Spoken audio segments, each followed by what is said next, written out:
straight-talking show where all voices are heard. And, you know, when are we going to stop talking about smashing the gangs and actually do it? With the stories that matter from every part of our country. There's a bit of a crash landing there for your Chancellor. Bold, fearless and standing up for you. That's me, Martin Daubney, 3 p.m. till 6 p.m, weekdays, here only on GB News. The People's Channel, Britain's news channel. In the GB Newsroom, we bring you the news as it happens. With our team of dedicated journalists across the UK. We're ready to keep you up to date with what's happening every half an hour, every single day. Bulletins here on GB News. The People's Channel, Britain's news channel. I'm Bev Turner. Thank you for joining us on GB News, the People's Channel, Britain's news channel.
Good morning. One of the worst tragedies Switzerland has ever faced.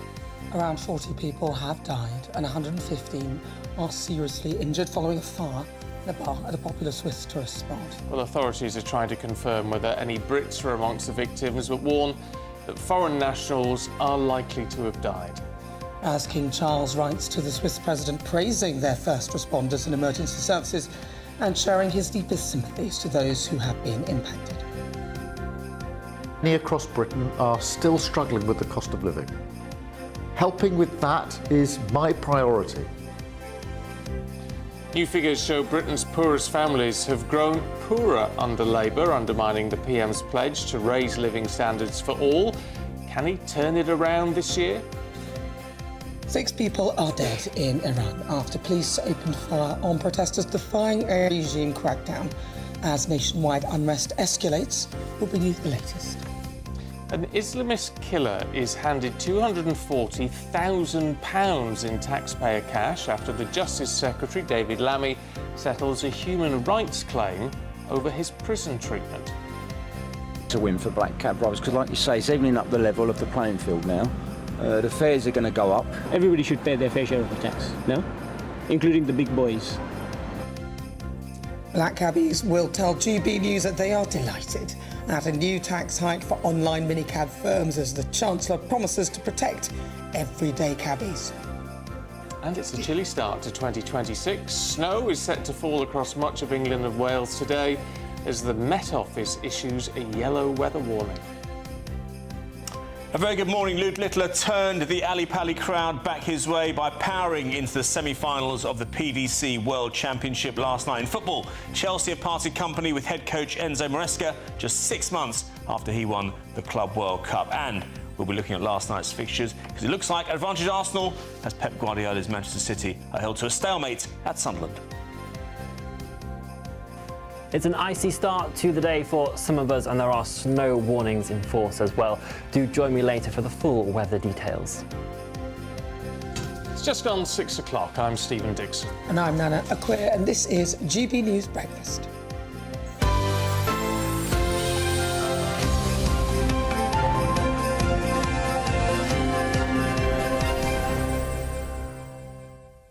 Actually, I know we're saying, you know, expect snowfall today, but actually in lots of the country it's already snowing. Yeah, it was snowing on my drive-in from Hertfordshire. Yeah, it's really bad. Well, it's bad. I think it just... I know kids love the snow and they're not at school. No, it's brilliant fun. Nice.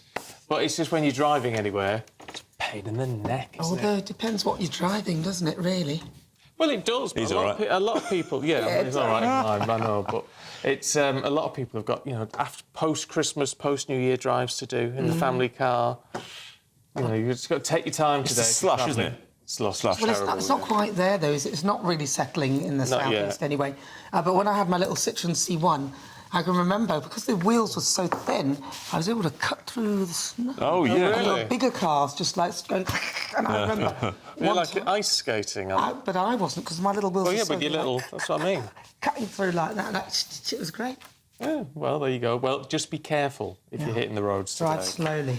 Right, let's crack on, actually. And it's grim news, I'm afraid, this morning, because about 40 people have died, 115 injured in Switzerland, and that's after a fire tore through a crowded bar at the Crans-Montana ski resort. Now, witnesses say that the ceiling caught fire after a bottle with a lit candle sparked flames whilst New Year's Eve celebrations were taking place. Other people have said it was a sparkler, and we're still waiting for the identities of those killed to be established. Well, the King has sent a letter to the Swiss president saying, "My wife and I are appalled and greatly saddened to learn of the devastating fire. It's utterly heartbreaking," he says, "that a night of celebration for young people and families instead turned to such a nightmarish tragedy." While offering our admiration for the heroic first responders and the selfless emergency services, we wanted above all to convey our deepest possible sympathy to all those who have been so dreadfully affected by this horrific disaster. Well, let's talk to freelance journalist Sam Hudson, who joins us now. Sam, good morning to you. What's the latest you can tell us? Good morning. So I was in Akua yesterday, talking to locals there. Obviously, devastating scenes. This is a tight-knit community, and a tragedy like this has really taken its toll. I think the sense of tragedy is heightened by the fact that even though the identities of the victims haven't been established yet, there's an expectation in the village that many of the victims are going to be very young. On the funicular ride up to the village, I was talking to a man who described this club as a kids' club. There's an expectation that most of the victims will be between the ages of 16 and 20. In Switzerland and Austria and Germany, you can buy alcohol, you can buy beer and wine at age 16. So yes, it's a really grave tragedy. Now, Sam, just to clarify, because a lot of people are saying it was a candle, but other reports have said that it was somebody, they had a sparkler in a bottle, and as I understand it, in parts of Switzerland, sparklers are banned, and you're not allowed to have them inside buildings. Also understand that the wife of the owner was there. So from what you know, was it a candle or was it a sparkler? Well, I think that this is sort of a case of different words for the same thing being used. I was out on New Year's Eve in a nearby resort, and a similar sort of champagne sparkler came out. From what we see on social media, it is this sort of candle that you light it and it does send off sparks. There's been a fireworks ban in place throughout many of these resorts. That's actually, speaking to locals yesterday, mainly because it's been quite dry, and there's fear that setting fireworks off might lead to fire. But that ban has in many cases been flouted, and unfortunately in this case, I think it clearly was. What do we know of the injured, Sam? 115 is the figure we've been given. And again, we've been told a lot of those moved to various countries now, but are said to be in a very serious condition. Yes, yeah.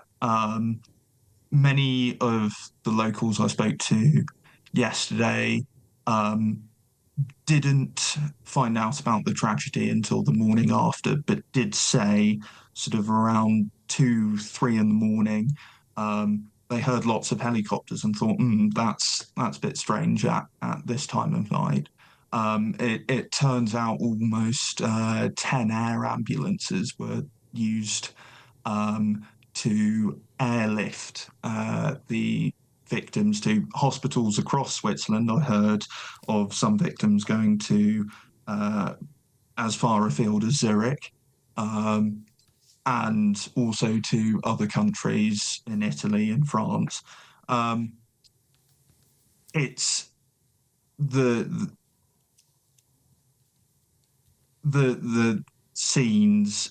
So Crans-Montana is quite high up. It's on a plateau. It's not in the valley. It's very difficult to get to. So, as you might imagine, it was quite a difficult operation to get the victims there to hospital and treat them. Yeah, indeed. All right, Sam, we'll leave it there for now, but thank you very much indeed for the latest info. All right, thank you very much, Sam.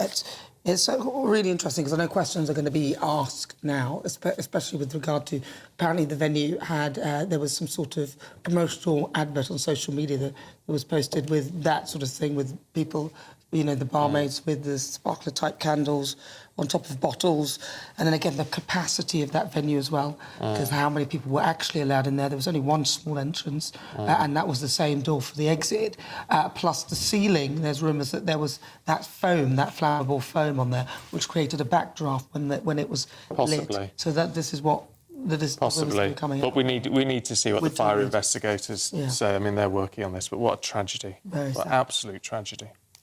All right, well, new figures now reveal that the UK's poorest households are worse off since Labour took power. Well, it's set to get even bleaker, apparently, with families across every income bracket facing a new squeeze on their finances as higher bills and tax rises bite this year.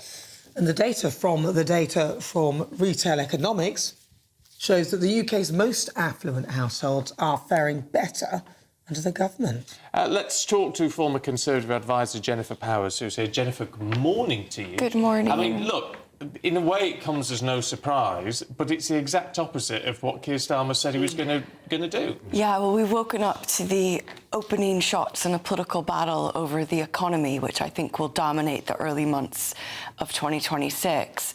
And I think what this latest report shows is the difference between the government's stated preferences and its revealed preferences. So it says that it cares about the cost of living. It talks about wanting prosperity, wanting growth. That's the number one priority. And yet we have the reality of their policies, which is the exact opposite. The report shows that discretionary spending, so, you know, the amount of money we have left over at the end of the month after paying for things like housing and food and transport, is being squeezed, especially amongst those least well off. So there was that phrase, those with the broadest shoulders should carry the heaviest burden. That doesn't seem to be happening if this is the way around. But I put it to you, we get a lot of the Labour politicians saying, oh, but we, you know, because of the past 14 years and da-da-da-da. So in your view, how much of this is really due to the last 14 years? And if you were to apportion a percentage... Oh, goodness. What percentage would you apportion to the Labour Party? Well, I think what's interesting about this report from Retail Economics is that it looks specifically at the 14 months from when Labour was elected until October of this year, and is able to really quantify the impact it's had across different economic groups. And here we find that those that least able to bear the burden are the ones impacted the most. I mean, this is interesting, though, isn't it, about everything that the government said it wanted to achieve from taking office. When you actually look at the economic policies they've employed, they don't seem to achieve anything that they want them to achieve. Well, and this is why I said, you know, stated preferences versus revealed preferences, because they state that they want to tackle the cost of living crisis. They say they want people to feel better off, and yet the impact of what their policies are is very, very different. And, you know, the report... Is that an indication, then, that I mean, look, I'm no economist, but it's about taking a wider view. It's about taking a step back and saying, right, we need to do something which perhaps would appear on the surface to be counterintuitive, but actually will achieve the result that we want. And that's what they're not doing. Well, I don't know if it's counterintuitive, but it's certainly things that perhaps are not instinctively left-wing or kind of hard left approach. And, you know, the Prime Minister's in a difficult position. He's obviously, you know, not got a huge amount of popularity, not just in the country, but within his own party. And so, you know, he's been pushed by the left to do things like, you know, the Employment Rights Bill, which puts up costs, freezing the tax thresholds, which is bringing people on all different incomes, is putting up their share of tax, because when we move the bans, or i.e. when they don't move the bans, more and more people are caught. Fiscal drag. Yeah, fiscal drag. And so we're all paying more in tax, whilst inflation is still an issue for many, and prices in general are high, and that means there's less money left over at the end of the month. What about, in reality, the three things that they said that they wouldn't raise, national insurance, income tax and VAT, surely that was a foolish thing to do. Well, I mean, where do you start? There's probably a laundry list of things. But that's the beginning, isn't it? Those are the things they said they wouldn't do. They've already done it anyway with the national insurance. Yes, I mean, they broke, if not the letter, the spirit of the law in terms of rising employer NICs in the first budget. And then we've had the fiscal drag you talked about. So in that sense, another incident of maybe not breaking the letter, but definitely breaking the spirit of the pledge, because people's income tax is going up now for a second year under Labour. And so no, it's getting harder economically. I mean, we don't need to tell that to the viewers. I think, you know, people are feeling that in their own personal budgets. I know I've cut back. The report talks about, you know, people cutting back on discretionary spending, and I know I've certainly done that over the past year. Because they weren't anticipating the behavioural changes that people will make to accommodate the changes that they've made. So by increasing NI on employees, it then meant it meant that employers would no longer take on more staff, which means less tax take for them. Therefore, they'd have to raise taxes. Also, the VAT increase on private schools, school fees, absolute madness. I think it's to raise 1.6 billion. Well, that was dependent on other factors they have no control on, as to how many people will take their kids to those schools. Sure. Of course, people took their kids out of the schools and so it seems a lot of their policies are based on variables that they cannot control. Yeah, I think this is, you know, politics, and it's all about trade-offs, and they've made their decisions and seem intent on continuing down that path, despite the fact that, you know, we know from this latest report that it's really impacting those, especially on the lowest incomes. All right, Jennifer, thank you. We'll see you a little bit later on. Indeed. Thanks very much indeed. But now let's get an update with your weather with Jonathan Vautry.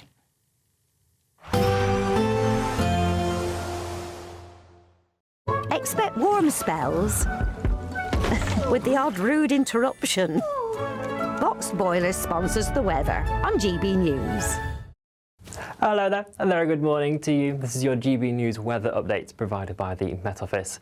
For some of us heading back to work today, we will need the ice scrapers on hand to get us going. Cold northerly winds coming all the way down from the Arctic are now well in play across all areas of the UK. And we've seen this occluded front just slipping its way across parts of Northern Ireland, Wales and England first thing this morning. So there could be some icy stretches around as you are travelling to work, so do take care there. As that rain, sleet and hill snow clears through there, we will see some sunshine developing for many areas come the afternoon, but further showers just drifting into some eastern coastal regions, and it is going to feel relatively cold out there with a fairly brisk breeze. But the most frequent showers over the next few days are likely for northern areas of Scotland, and an amber snow warning comes into force for areas of the Highlands and the Grampians this evening and overnight into Saturday. 30 to 40 centimetres of snow building up and temporary blizzard conditions with the strong winds that we have around as well. Again, there will be some snow showers continuing this evening for other western and eastern peripheral areas, but inland they're likely to be very clear skies overnight, and underneath those starry scenes temperatures really are set to plummet. The frost will set in very quickly as soon as the sun goes down overnight, and by the time we reach the end of the night into the early hours of Saturday morning, a severe frost, potentially as low as -10 degrees Celsius in parts of Scotland, particularly where we do have some snow cover around. So a very bitterly cold start to the weekend weekend for all of us.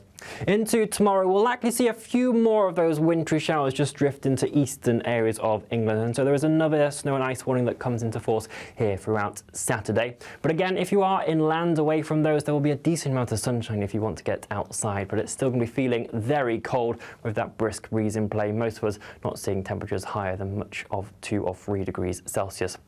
Those cold conditions will continue into Sunday as well and into the start of next week. Enjoy your day. Bye-bye. Expect warm spells with the odd rude interruption. Box Boiler sponsors the weather on GB News. It is 18 minutes past 6 and it's time for the Daily Reflection. The GB News 12 Days of Christmas. Day 9. Hi, my name's Jordan and I'm a vicar in the Church of England. It's day 9 of the 12 days of Christmas and it's the 2nd of January. A new year, a new beginning, a new start. And at the beginning of a new year, often people make New Year's resolutions. They are promises, if you like, to ourselves on how we will live differently. Sometimes people make resolutions about drinking less or joining the gym or getting healthy and eating more healthy. And if people are anything like me, by February, they are a distant memory and completely failed. So at the beginning of a new year, I like to remember the promises that God makes to me. As Christians, we believe God always keeps his promises. And when the angels come to the shepherds to announce the birth of Jesus, the shepherds are terrified, and the angels say to the shepherds, "Fear not, for I bring you tidings of great joy, for in Bethlehem the Saviour of the world has been born." Fear not. That's a promise I take from God. And he says it 366 times in the Bible. One for every day of the year, plus one. And this is a promise that I take refuge in my life. It's a promise that has led me through hard times in my life as I look to God, who is the one who takes my fears away. And I wonder this year if I decided to lean into that promise and fear less, how different it might be for me.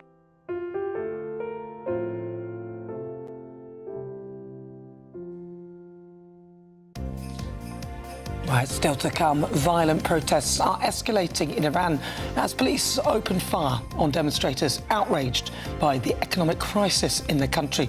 We'll have the details.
Bold. They are under no illusion. Ray. Are you a human trafficker? Boundless. I've had enough of the nonsense, and I'm not afraid to say it. Don't get this on the BBC. Every weeknight, I tear through the headlines. The smell of gasoline. Should we be worried about it? From Westminster madness to cultural war chaos. I'm going to do now, they are throwing things out the car as we speak. Get ready, Britain. Here we go. Patrick Christie tonight, weeknights from 9 p.m, only on GB News, Britain's news channel. Westminster, the ultimate clique. And you're fighting like rats in a sack. But here on the Camilla Tominey Show, we ask the questions the establishment media is too scared to ask. OK, let me ask you a straight question, because I know you're a straight-talking politician. Whether it's net zero, illegal immigration or law and order, nothing is off-limits. You had the power then. Yeah, as I and say, now you've lost it. That's the Camilla Tominey Show, a politics show that's fearless. But no, let me finish my question if you don't mind, because it is my show. Sundays at 9:30, only on GB News, the People's Channel, Britain's news channel. Britain deserves a newsroom that puts the facts and your voice first. Well, and that's what you get on GB News. Lively debates, lively conversation. And we're not afraid to hold power to account. And each other. So join me, Andrew Pearce. And me, Miriam Cates, for Britain's Newsroom, weekdays from 9:30 on GB News.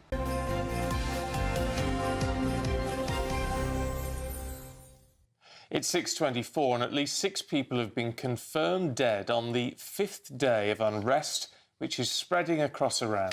Yes, a severe economic crisis has sparked violent protests in cities across the country, the biggest protests in the last 3 years. Well, riot squads in Tehran have opened fire on demonstrators. They say they're not going to back down. Well, defence editor at the Evening Standard, Robert Fox, joins us now. So, Robert, this is sort of unusual. We never hear of people protesting against the Iranian regime. They've been selective, haven't they? But they've been about particular issues, like the headscarf and so on. And the last time very bad riots developed in 2022, 300 were killed. I think the numbers we're hearing, for quite obvious reasons, if you think about it, are quite modest at the moment, although the numbers of rioters seem to be quite numerous and quite widespread. What's so difficult about this, why I'm tentative about this, is the total information, all but total information crackdown in large parts of Iran. And remember, Iran is a very big country with a very big military. And a lot of elements in the militias, 2 or 3 militias, the Revolutionary Guard Corps, the Basji, which we hear about, who the street militia, they're the real hard, nasty thugs. We see a bit of them. The thing that really will move and really shake the thing is if the army, which is large, it's about 1/3 wow, and with a 600,000 reserve, wow, actually make a move. And actually, for some almost decades now, we've been waiting to see if they will say no, no. And another thing, sorry, very quickly, which is quite novel, is how prominent the call for the Shah's family to return is. It's quite a common street cry at the moment. Bring back Pahlavi. So it's all to play with. And if they can keep it going for another week, I think then we're going to see big changes. What do we make of, I mean, because we look at where this is happening. We're seeing Tehran, Isfahan, Tabriz, Shiraz, Lordagan, Azna, Kushdasht. I mean, this would appear to be quite coordinated, the fact they've got this happening over, this many locations. So they're very good at social media, and I think they've also learned from the previous ones, particularly the first Facebook and Twitter revolution, which was in 2009, where they worked out how to coordinate their movements there. Unfortunately, the regime also could work it out from there. They know how to operate social media underground, and I think that this is the big unknown. The fact is also that Tehran, the regime, such that it is, has very few international friends. Even Mr. Putin has got too much on his hands to come to help, and it would look very, very odd indeed. But there are so many things that, as we just peel back the cover, that are going on here, particularly the succession to the Supreme Leader, 86, for goodness sake, there have only been 2. He can't go on forever. The succession looks very, very difficult indeed. Big question, though, whether Israel will try and see this as a moment to finish off the job, which may not have been quite completed, if I can put it like that, to take out the nuclear facilities in the 12-day war in June. And again, just reading that some of the slogans were death to the dictator. I mean, this is very brave of these people to be coming forward and doing such things. It is amazingly gutsy, not to exaggerate, because, as I said, that from the 2 or 3 agencies that are reporting, the human rights agencies, the wounds, the killing, 2 of them named in Logan, as you were saying, it was gunshot. And it was the Basji directly firing at the demonstrators. And if you make too many martyrs, or if you continue making martyrs, there's going to be a reaction to it.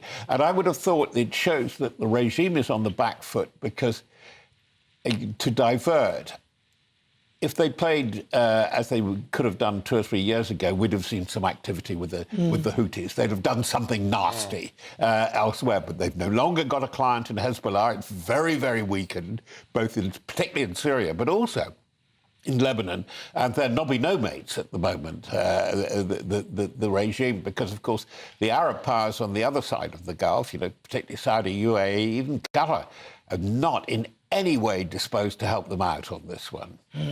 All right, Robert, we'll see you a little bit later on, but for now, thanks very much indeed. Right, it's just gone 29 minutes after 6 a.m. Good morning. And it's time for the Great British Giveaway now, and 2026 could be on us, with an incredible £85,000 to be won. It's like having over £7,000 a month extra to spend each month for the whole year, and it could be yours. Here are the details you need. It's a brand new year and we're giving you the chance to win our biggest cash prize to date.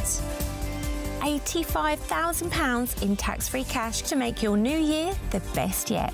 And we've come to the Aurora Collection Resort here in Lapland to celebrate. Imagine what the coming year could look like for you with a whopping £85,000 in the bank. You can have the complete Lapland experience all in one place by visiting the Northern Lights Village. Or just safe in the knowledge that this year is on us. An incredible £85,000 in tax-free cash could be yours. For another chance to win £85,000 cash, text cash to 63225. One entry costs £2.50 plus one standard network rate message. Or text bonus to 63225. 5 entries cost £5 plus one standard network rate message. Go to gbnews.com/win. Entries start at £2.50. Call 0903 686 3232. Calls cost £2.50 plus your network access charge. Or post your name and number to GB18 PO Box 8690 Derby DE1 9TT. UK only. Entrance must be 18 or over. Lines close at 4 p.m. on the 30th of January. The winner may be contacted live on GB News, week commencing the 9th of February 2026. Please check the closing time if listening or watching on demand. Good luck.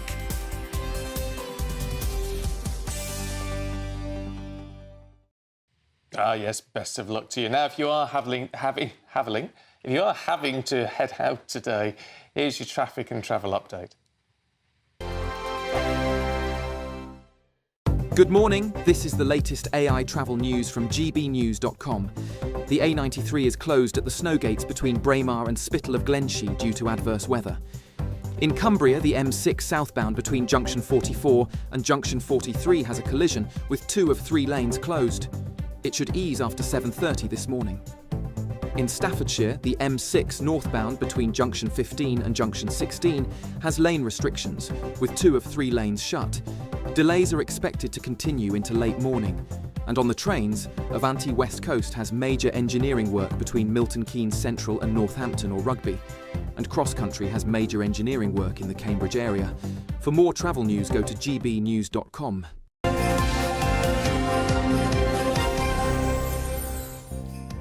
Right, still to come as the weekend fast approaches. We'll have all of the sports stories you need with our very own Aidan McGee.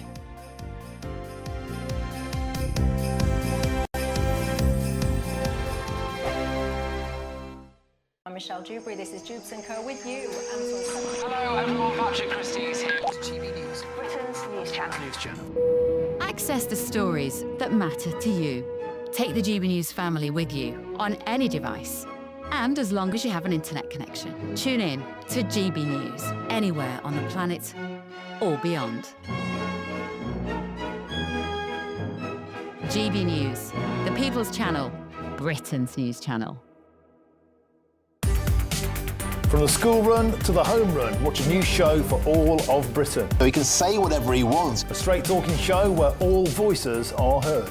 And, you know, when are we going to stop talking about smashing the gangs and actually do it? With the stories that matter from every part of our country. There's a bit of a crash landing there for your Chancellor. Bold, fearless and standing up for you. That's me, Martin Daubney, 3 p.m. till 6 p.m, weekdays, here only on GB News. The People's Channel, Britain's news channel. Westminster's full of talk, but out here, it's the real world. Am I allowed to talk now? No, that's it. This is where it matters, real people and real lives. That's what politics is all about. In fact, has Trump made a good start? No. Straight answers, no spin, and just a couple of pints. How many fingers have I got up? About 10. So join me for Lee Anderson's Real World every Friday at 7 p.m, only on GB News. The People's Channel, Britain's news channel.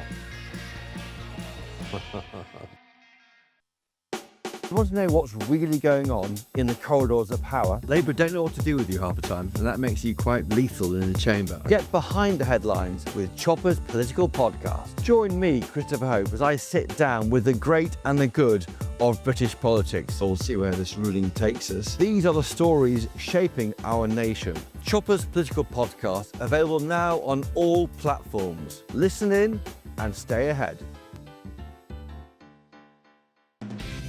Decisions made in Washington aren't just shaping America, they're shaping Britain too. From migration to global security, from crime to health.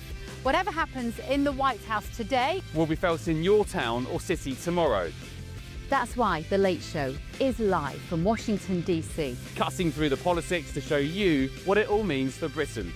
The Late Show live every night at midnight. Only on GB News, Britain's news channel. Exciting news. Every Friday, my Patrick Christie's Tonight Show is going to have a twist to it. We're welcoming some special guests. You. That's right, on Fridays I'm going to be doing my show in front of a live studio audience because this show is about you and what you have to say. It's going to be the same big debates, same big topics, same big opinions, but every Friday night at 9 p.m. you are invited to come on down to Patrick Christie's Tonight to be a part of the action. Only on GB News, the People's Channel, Britain's news channel.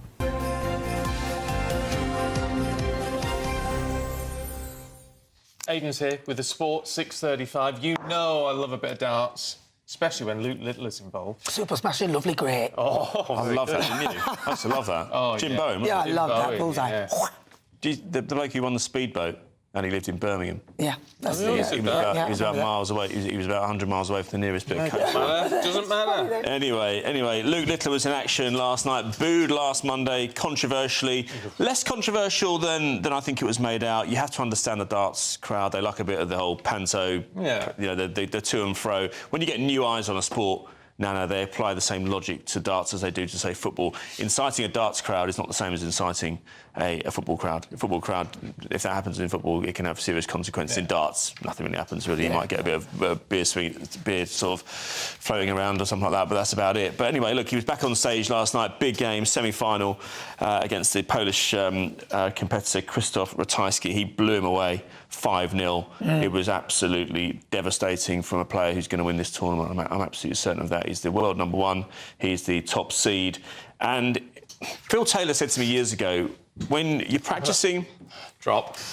Get yourself a pint. I knew the Get guy. yourself a pint when I you're knew the practising. guy. Well, Because they used to drink, didn't they, when they... Oh, yeah, they still do. But Still doing it? Yeah, not as much. That was being phased out 15 years ago. Because you can't go on stage if you haven't got all your faculties right. Because not when you're chucking out. No, not at all. This is the thing. Phil Taylor used to disappear into his bunker and 6 hours a day and practice. Get this, that, and then back and forth to the point where he could not get it wrong. It did not matter, therefore, who was booing him on stage, what other variables there were, the heat, the light, the flight of the dart. Didn't even matter because he practiced so much throughout the year that stood him in good stead. Nothing could disturb him.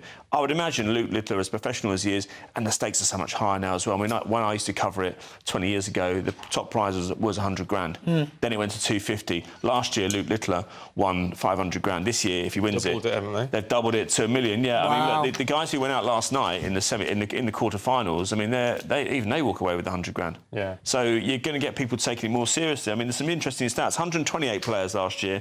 128 players this year, 96 players last year. So a real increase. You see a big spread of nationalities as well. As we mentioned, the prize money's gone up. 6 million viewers last year. I think for the final, I think that's going to go up when we see that next tomorrow.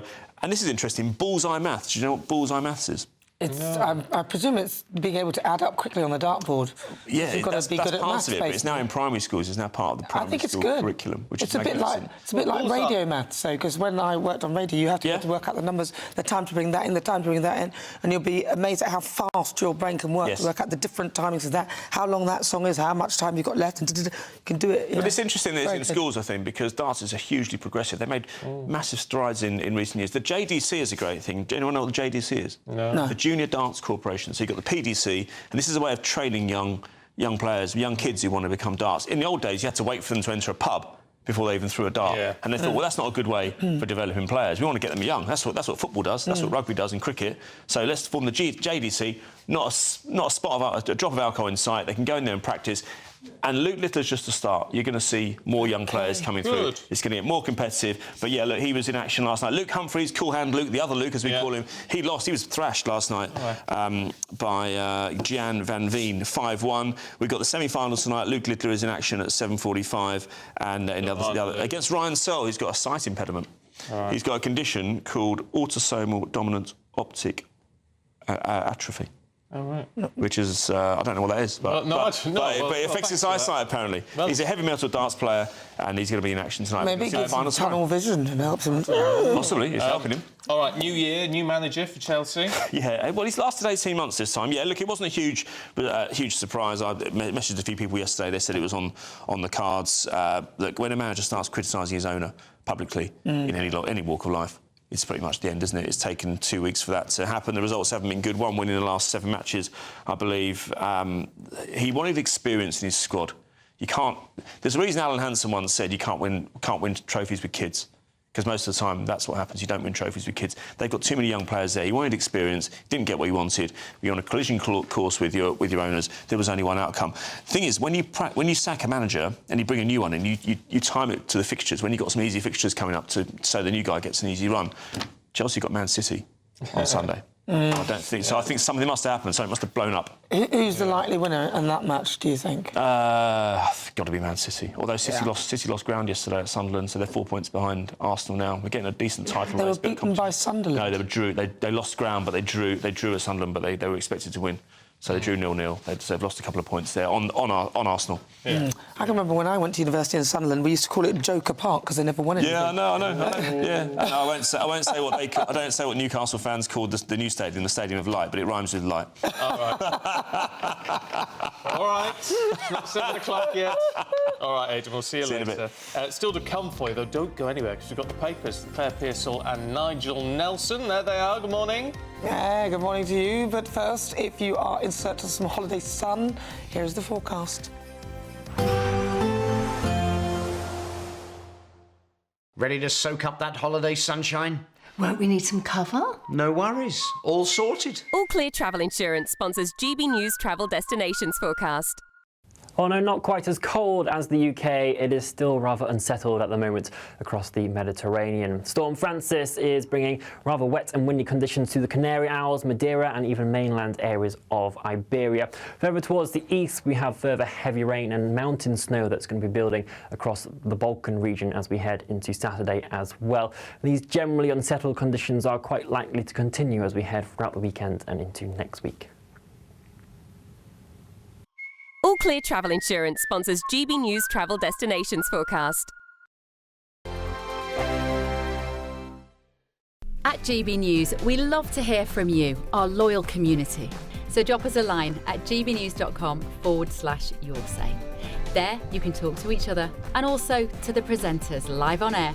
gbnews.com/yoursay, because GB News is your channel, Britain's news channel. Sir Jacob Rees-Mogg's State of the Nation, Monday to Thursday from 8 p.m. What I've discovered is that a comet that was observed by the Chinese in 5 BC I put together the information from their observation to come up with an orbit that would take this particular comet very, very close to the Earth. And as it passed the Earth, probably about the distance to the Moon, a position on the rotating Earth would have seen that comet pause for a period of hours over a location. We have the same thing now with the geosynchronous satellite. If you stand at the equator, there are geosynchronous satellites that stay over your head 24/7. This comet was so close to the Earth that it would have had the brightness of like a first quarter or full moon. So it would have been clearly visible in the daylight. So it would have been easier for them to follow. And how quickly would they have had to have travelled? Could they have travelled fast enough to keep up with it? Well, it would have been a direction. So it turns out it takes 2 or 3 hours to walk from Jerusalem to Bethlehem. It's a relatively short distance. And that's the period of time where it behaved like this for those few hours. So there was the time available. Now, of course, their trip from the east, it would have taken many weeks. And the Chinese said the comet was visible in the constellation Capricorn for more than 70 days. And it's that appearance in one constellation for an extended period. Pilots know this. If you see an object in the sky while you're flying a plane, and it's not moving left, right, or up, down, it's actually on a collision course, or nearly so, with you. So the comet was heading more or less directly towards the Earth until, at least in my theory, they arrived in Jerusalem and walked that distance from Jerusalem to Bethlehem. GB News, the People's Channel.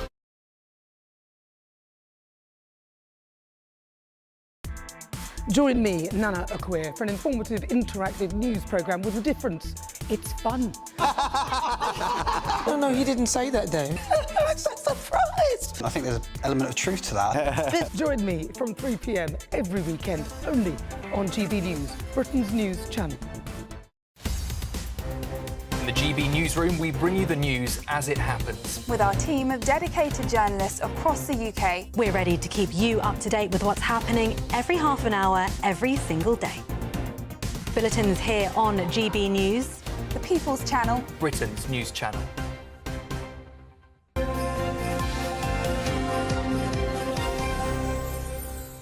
It's exactly 6:45 and front pages for you this morning, and the Express has a horror movie, that Inferno, which has killed, we think, at least 40 people at a ski resort in Switzerland. The Daily Telegraph leads with the same story, horror on New Year's Eve. The Times has dozens die in New Year Inferno at Swiss ski bar. And The Sun says 47 dead in the New Year's Sparklers Inferno. Daily Mail has champagne sparklers blamed for Inferno that cost 47 lives. And The Guardian leads from joy to horror.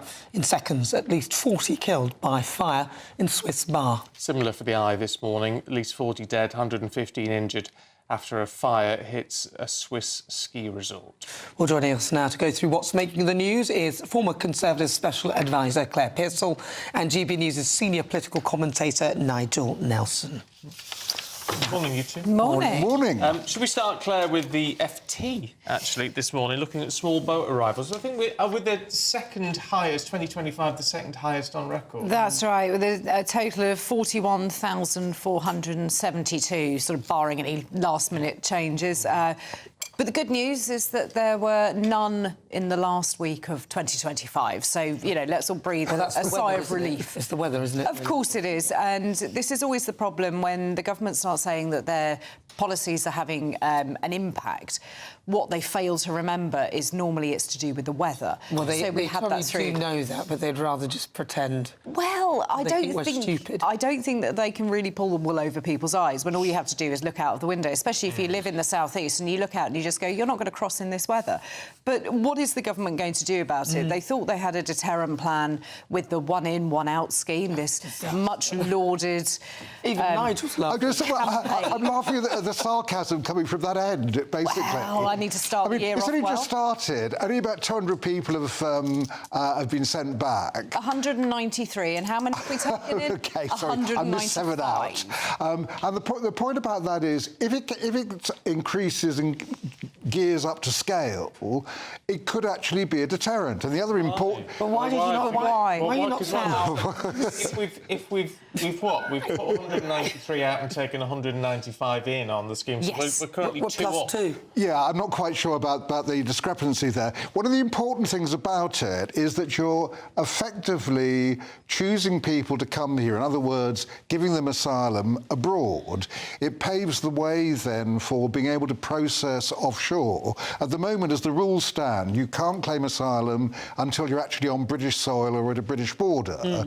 So this sort of changes that. Now, it won't stop the boats, but it could reduce the numbers of people coming across. But you're not choosing, the UK isn't choosing who comes into the country. That is down to the French government. Is saying these are the people that we deem admissible to the United But we're checking, we're doing security checks on them to make sure that we're happy about them. So, I mean, these are people who are likely to get asylum should they have crossed on a small boat. But should and could are doing some real heavy lifting in these sentences because we don't know. We don't know what checks the French have done, so we have to go on the information that we're given. So they're not always going to be accurate. A lot of people have got rid of their documentation. But as a principle, all right, OK, without going into the detail there, as a principle, the idea of being able to send people back and only take people who would have actually got asylum anyway, is that not a step in the right direction? I appreciate it's not going to cut them up. Well, yes, if it acted as a deterrent, but so that we've seen the second highest figures on record. Yes, but it's not going to act as a deterrent yet because the numbers are too small. So at the moment we're on a pilot scheme.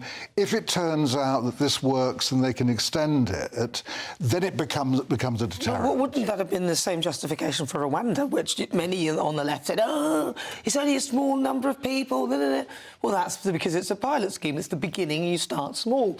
That was a major criticism from the Labour It was, but even had they got it off, had they sort of extended that, we're only talking about a few hundred people going there. But it was a deterrent. It was working. You know, with a deterrent... Well, we don't know if it was working. You don't need 200 million nuclear weapons to deter people. You just need one. And that's the point. You just need to get a few people going to Rwanda to deter the others from being in that small minority of people who will be sent there, because it would have been everyone. But one of the problems of Rwanda was it wasn't actually for processing. What it was... But you could expand it. So just like your one-in, one-out scheme, you could expand it and build it. It starts as a deterrent. It builds. Not everything is something at the very start, but things build. It had potential. One-in, one-out has proved to be something that smugglers use as a sort of, if you do get sent back, we'll give you a free journey back. You're not deterring people from getting on the boat at all. No, you're absolutely right. And the amount of people that have actually made a return journey is more than the government ever suspected.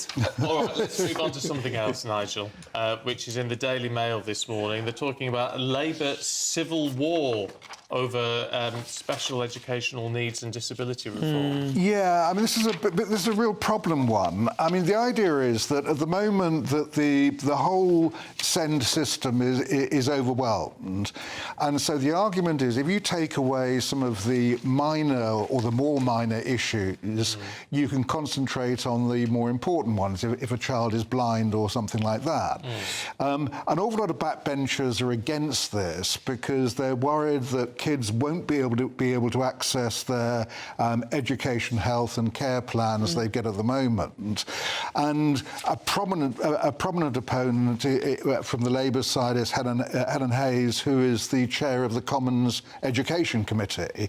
So what they don't want is this whole thing watered down, and so it is a slight problem of getting the balance right. But it's a difficult one because you don't want any child with special needs to miss out on something that's precisely, yeah. But if we're in effect over-diagnosing or treating something which is very minor and putting them in a full SEND scheme, if you like, it's too much, isn't it?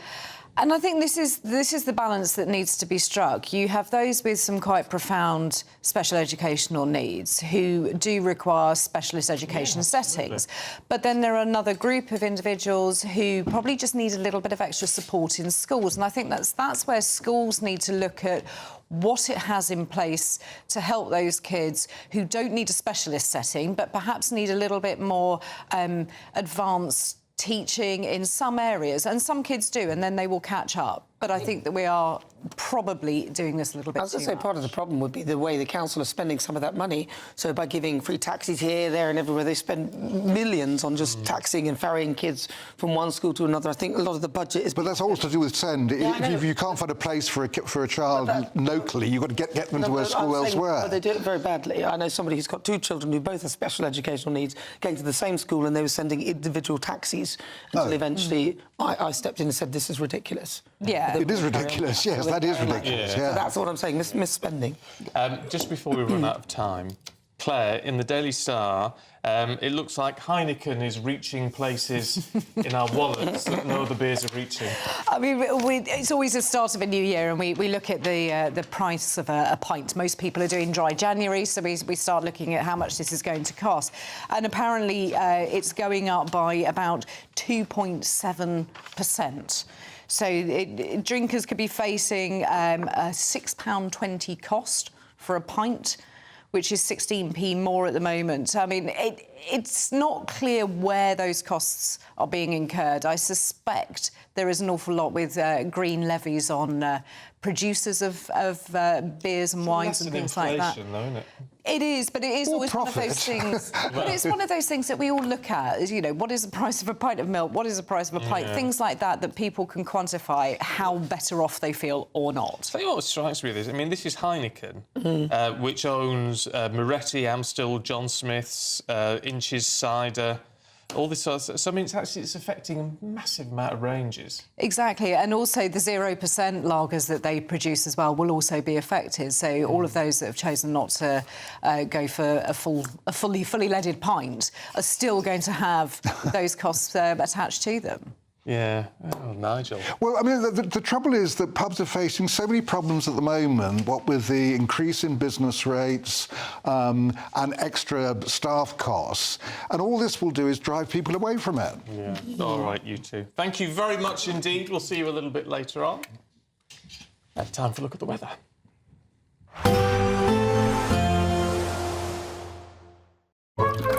Warm and cosy, with a chance of zero visibility. Boxed Boilers sponsors the weather on GB News. Hello there, and very good morning to you. This is your GB News weather update provided by the Met Office. For some of us heading back to work today, we will need the ice scrapers on hand to get us going. Cold northerly winds coming all the way down from the Arctic are now well in play across all areas of the UK. And we've seen this occluded front just slipping its way across parts of Northern Ireland, Wales and England first thing this morning. So there could be some icy stretches around as you are travelling to work, so do take care there. As that rain, sleet and hill snow clears through there, we will see some sunshine developing for many areas come the afternoon, but further showers just drifting into some eastern coastal regions, and it is going to feel relatively cold out there with a fairly brisk breeze. But the most frequent showers over the next few days are likely for northern areas of Scotland, and an amber snow warning comes into force for areas of the Highlands and the Grampians this evening and overnight into Saturday. 30 to 40 centimetres of snow building up and temporary blizzard conditions with the strong winds that we have around as well. Again, there will be some snow showers continuing this evening for other western and eastern peripheral areas, but inland they're likely to be very clear skies overnight, and underneath those starry scenes temperatures really are set to plummet. The frost will set in very quickly as soon as the sun goes down overnight, and by the time we reach the end of the night into the early hours of Saturday morning, a severe frost, potentially as low as -10 degrees Celsius in parts of Scotland, particularly where we do have some snow cover around. So a very bitterly cold start to the weekend for all of us. Into tomorrow, we'll likely see a few more of those wintry showers just drift into eastern areas of England, and so there is another snow and ice warning that comes into force here throughout Saturday. But again, if you are inland away from those, there will be a decent amount of sunshine if you want to get outside, but it's still going to be feeling very cold with that brisk breeze in play. Most of us not seeing temperatures higher than much of 2 or 3 degrees Celsius. Those cold conditions will continue into Sunday as well and into the start of next week. Enjoy your day. Bye-bye. Warm and cosy, with a chance of zero visibility. Boxed Boilers sponsors the weather on GB News. Thank you for making us Britain's #1 news channel. Together, we have built something truly extraordinary.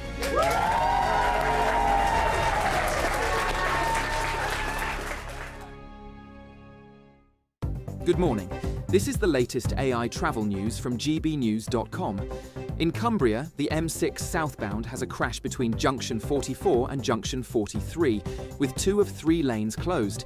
It should ease after 7:15 this morning. On the A1 northbound near Gateshead, a broken-down vehicle is restricting one lane between the A194M and the A167, clearing after 7:15. The A93 is shut at the snow gates between Braemar and Spittal of Glenshie because of severe weather. And on the trains, Avanti West Coast has major engineering work between Milton Keynes Central and Northampton, or Rugby, and Cross Country has major engineering work in the Cambridge area. For more travel news, go to gbnews.com. This is your chance to become our biggest cash prize winner to date. £85,000 in totally tax-free cash could be making its way from our bank account to yours. It would be like having over £7,000 per month extra to play with, each month for a whole year. That could be you, safe in the knowledge that 2026 is on us. For another chance to win £85,000 cash, text cash to 63225. One entry costs £2.50 plus one standard network rate message, or text bonus to 63225. 5 entries cost £5 plus one standard network rate message. Go to gbnews.com/win. Entry start at £2.50. Call 0903 686 3232. Calls cost £2.50 plus your network access charge. Or post your name and number to GB18 PO Box 8690 Derby DE1 9TT. UK only. Entrance must be 18 or over. Lines close at 4 p.m. on the 30th of January. Please check the closing time if listening or watching on demand. Britain was once the envy of the world. But look around. A nation that no longer knows what it is or where it's going. A country that's broken. How do we fix Britain? How do we bring it back? Friday night with Matt Goodwin at 8 p.m. only on GB News. No matter the state it's in, this is our nation. Join me, Jacob Rees-Mogg, for a genuine, honest discussion on where we have been, where we are going, and where we are with the people who set the direction. Tune in to State of the Nation every Monday to Thursday, 8 to 9 o'clock, only on GB News. Britain deserves a newsroom that puts the facts and your voice first. Well, and that's what you get on GB News. Lively debates, lively conversations. And we're not afraid to hold power to account. And each other. So join me, Andrew Pearce. And me, Miriam Gates, for Britain's Newsroom, weekdays from 9:30 on GB News.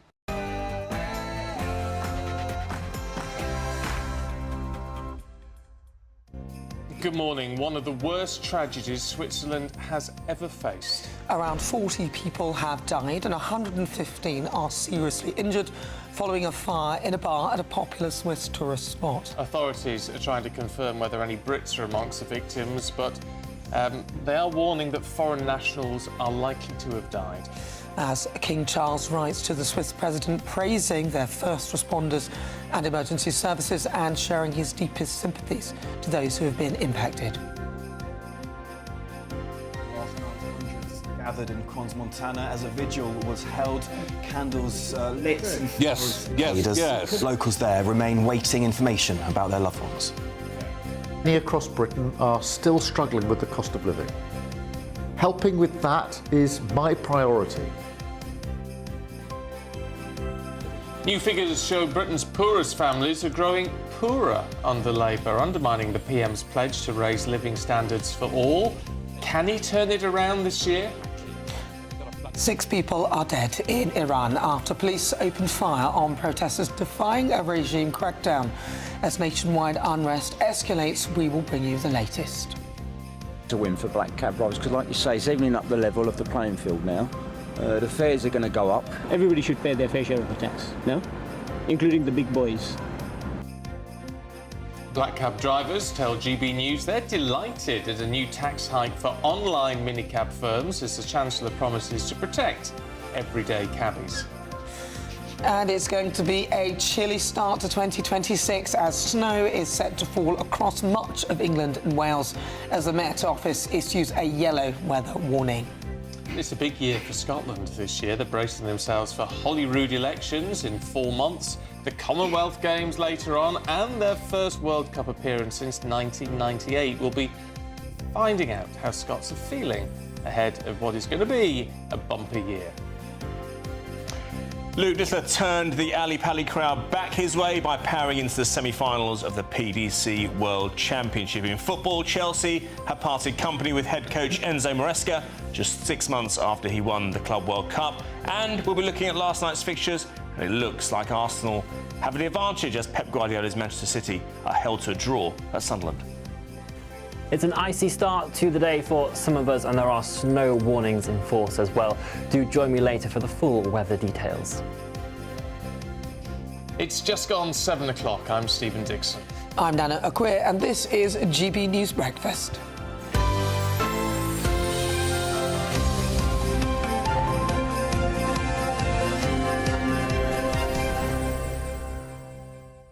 I've got a dilemma for 2026. Oh, go on.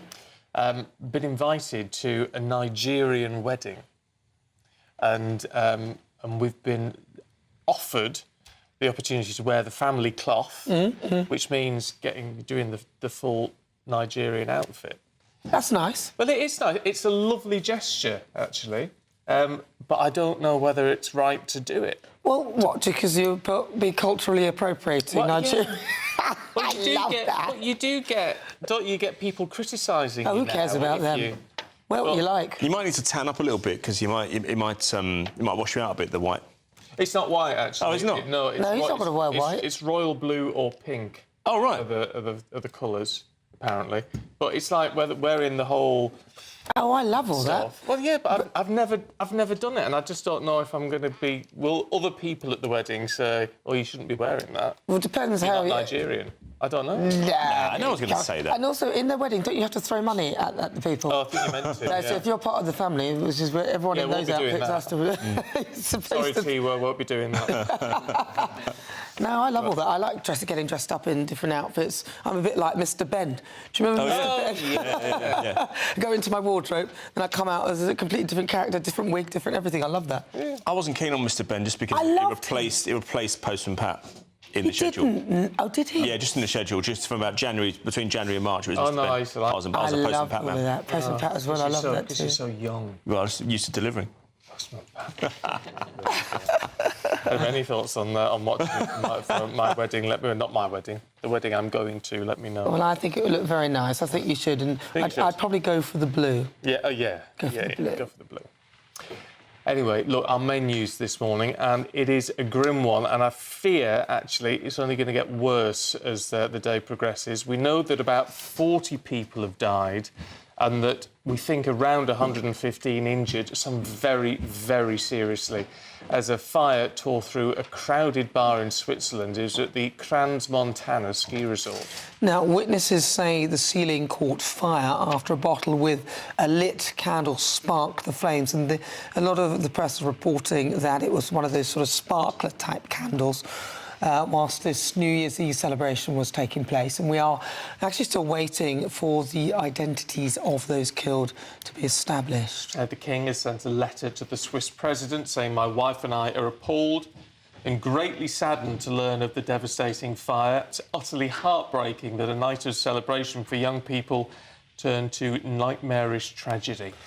Now, whilst offering our admiration for the heroic first responders and the selfless emergency services, we wanted, above all, to convey our deepest possible sympathy to all those who have been so dreadfully affected by this horrific disaster. Let's talk to our national reporter, Will Godley, who's here in the studio this morning. I mean, the death toll here is horrific, Will, and sadly likely to rise.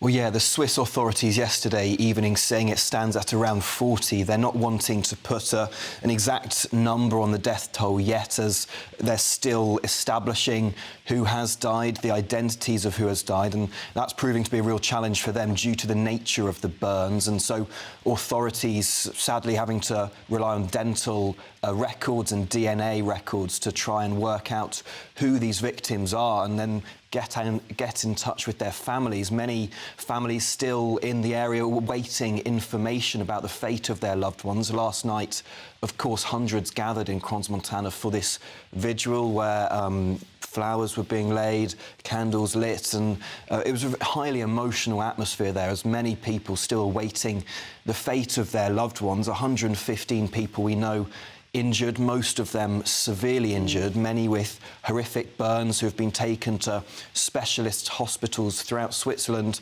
and also now being transferred to neighbouring countries in France, Germany and Italy as well. And the big question at the moment is, how did this fire start? What was the cause of this fire? And that is something the Swiss authorities are working on at the moment. They've said they've got several hypotheses that they are looking at, and actually the fire experts who will be able to establish how this fire started, according to reports, haven't actually been able to enter the bar yet to have a closer look at the damaged bar at the moment. Because, firstly, the fire has meant that the building is in such a bad state, it's not too safe for people to go in. But secondly, the first priority is bringing out the victims' bodies and the remains. So that's been what's happening on the scene yet, as they try to establish the cause of the fire. And we can see now, if you're watching, a photograph that's been widely reported in France and on social media of the moment this fire is thought to have started. Swiss authorities saying they've got many hypotheses, but eyewitnesses saying it was caused by sparklers attached to champagne bottles. And this photo shows a number of champagne bottles being held up by those in the bar celebrating New Year's Eve, and the champagne bottles have sparklers attached to them, and they look to be held very close to a ceiling that has this soundproof foaming attached to it, which then this photo shows these flames beginning to spread. And we're seeing now images of these flames spreading throughout the bar, which eyewitnesses said happened in just a matter of seconds, spreading throughout the basement and then a few minutes later into the ground floor as well, where people often watch sports games as well. So a terrifying fire, which many people were panicking and rushing to get out. Swiss authorities not made any arrests yet, no suspects identified. They're saying it's an accident, but a tragic one. Well, what has the report said that the female owner of the bar was actually there at the time? Do we know more about that? She's a French owner, 40-year-old French lady. She owns the bar with her husband. They own a number of different bars and restaurants in Crans-Montana. Her husband was at a different bar at the time, and this bar has been an institution of Crans-Montana for a number of decades, and it's well known, well liked amongst young people there, and a number of the victims are young people, many of them teenagers as young as 15 with severe burns in hospital, celebrating New Year's. The French owner is amongst the injured as well. She's suffered injuries and burns to her arm as well, and a source close to her was speaking to French media yesterday saying she's in total and utter shock as well. Investigators now looking to establish not only how this fire spread so quickly, but also, as eyewitnesses saying, it was very tricky for people to escape, the staircase too narrow for the number of people in there. So they're looking to see whether the bar was following regulations that were in place, but the owner said she's in complete shock. Yeah. OK, Will, for now, thanks very much indeed. Right, it's just gone 10 minutes after 7 o'clock this morning. Good morning to you. Now, new figures reveal that the UK's poorest households are worse off since Labour took power. And unfortunately, it's going to get even weaker, apparently, with families across every income bracket facing a new squeeze on their finances as higher bills and tax rises bite this year. And the data from the Retail Economics shows that UK's most affluent households are faring better under the government. Let's talk to former Conservative advisor Jennifer Powers. Jennifer, morning to you. Good morning. This is a disaster for the Labour Party, isn't it? Because whatever they set out to achieve, this would appear to be doing the opposite. Well, it's a disaster first and foremost for those less well off who are bearing the brunt of poor economy. We know from the report that those least well-off families have seen just over 2% decrease in their extra spending after bills during the time that Labour's been in office. So, you know, only 14, 15 months worth of data, and we see that these households are bearing the brunt of Labour's economic policies. Well, and it also seems that, just listening to the Labour government, they don't want to admit that any of this is their fault. It seems that they're blaming 14 years of Tory rule. But when were these figures taken, just to clarify? This study in particular looks just at the time period from when Labour was elected. Right. I mean, you're quite right in that Labour will say that a lot of these problems were baked in, and to some extent that's true, right? I mean, we've seen flatlining growth for a very long time. We've seen rising taxes under the Conservatives, not just under Labour. So, these problems are a long time in the making, but they've not gotten better since Labour's come into power. They've gotten worse, and I suppose that is really the point of the report. Yes, because presumably, I mean, the argument that'll be made by the opposition parties is, well, you need to employ economic policy and indeed wider policy, house building and all the rest of it, which will stimulate the economy. Yeah. And therefore make it better for everyone. Well, and Labour seems intent on going in the opposite direction. So if we look at the Renters Reform Act, which received royal assent at the end of 2025, yes, of course, everyone likes the idea of renters being properly protected, and they should be. But what's the right balance to strike? And many in the housing market will protest and say, listen, you're making it so precarious for landlords to actually be landlords that they're leaving the market. And when there's fewer landlords, that's not good for renters, because that means there's fewer properties to go around and rents go up. Yeah. So there's less availability. If you want to get a flat that's nearer to the tube or near to a train station for your commute to work or whatever it may be, maybe you want to rent somewhere that's near to your child's school so you don't have such a long walk in the morning. There's fewer properties around, and those that are more expensive, and I'm afraid that's only going to get worse. But the same applies, therefore, doesn't it, to the employment bill? Yes, indeed. Again, you can look at it and say, well, I can understand the basic philosophy. You want better employment rights for people, and on the surface that's fine, unless it goes as far as it appears to be doing, which is then putting employers off from employing people. Well, the Labour government really seems to be taking us down the track of becoming more like continental Europe in terms of the labour protections. For anyone that's ever worked for a European company or maybe worked in Europe, you'll know it's very difficult to get rid of an employee in Germany, for instance. And that means that companies are very careful about even hiring someone to begin with, because they're never going to be able to move them on. And so we seem to be moving to that sort of situation here in Britain. And yes, you're quite right.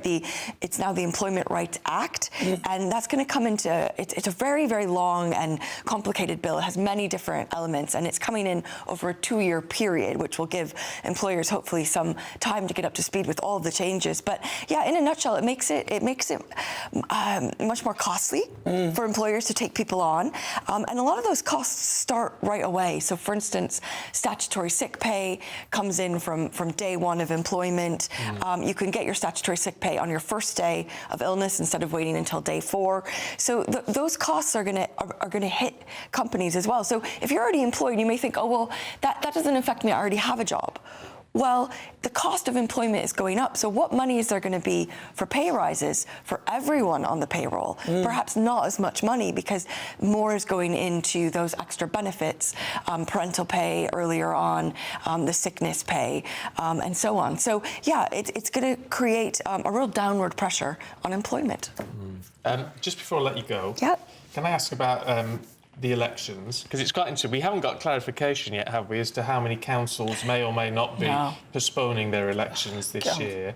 And yet Nigel Farage has come out and said he's going to spend every penny in the bank on making sure that Reform do very well. I mean, we're seeing the very two different approaches. Yeah, I'm a little bit perplexed by that statement by Nigel Farage, in the sense that so many of the elections that they were looking to fight hard and potentially win look like they're going to be called off. So I'm not sure where he's going to be putting his money, but look, I think we're entering very strange territory here, where the government's claiming that it can't have elections because it's going to have reorganization in local government. Well, we seem to reorganize local government in some form or fashion every single year. We have a really bizarre,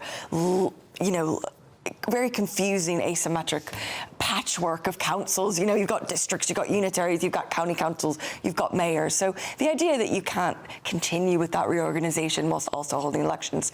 Meanwhile, jury trials purportedly ending. So, the House of Lords changing. Quite a lot of constitutional changes happening.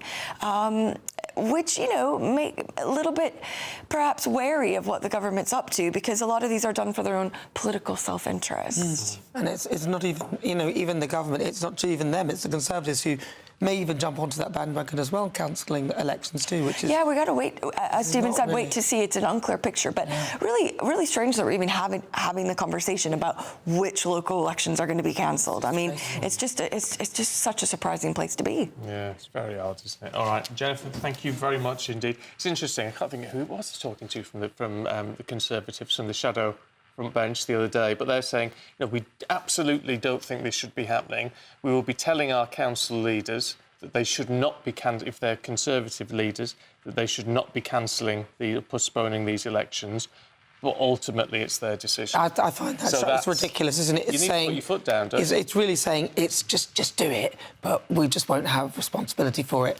And I think they'd rather they were cancelled, but they're not going to say that. And I find that we're heading towards dictatorship. It's this unknown territory in this country where you can actually just continue to cancel elections, and that becomes acceptable. You know, on the odd occasion, if something serious is happening, yeah, OK.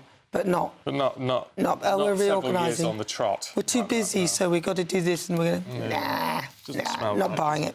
Anyway, I'm sure you'll let us know what you think. In the meantime, at 7:18, let's have a look at the weather with Jonathan.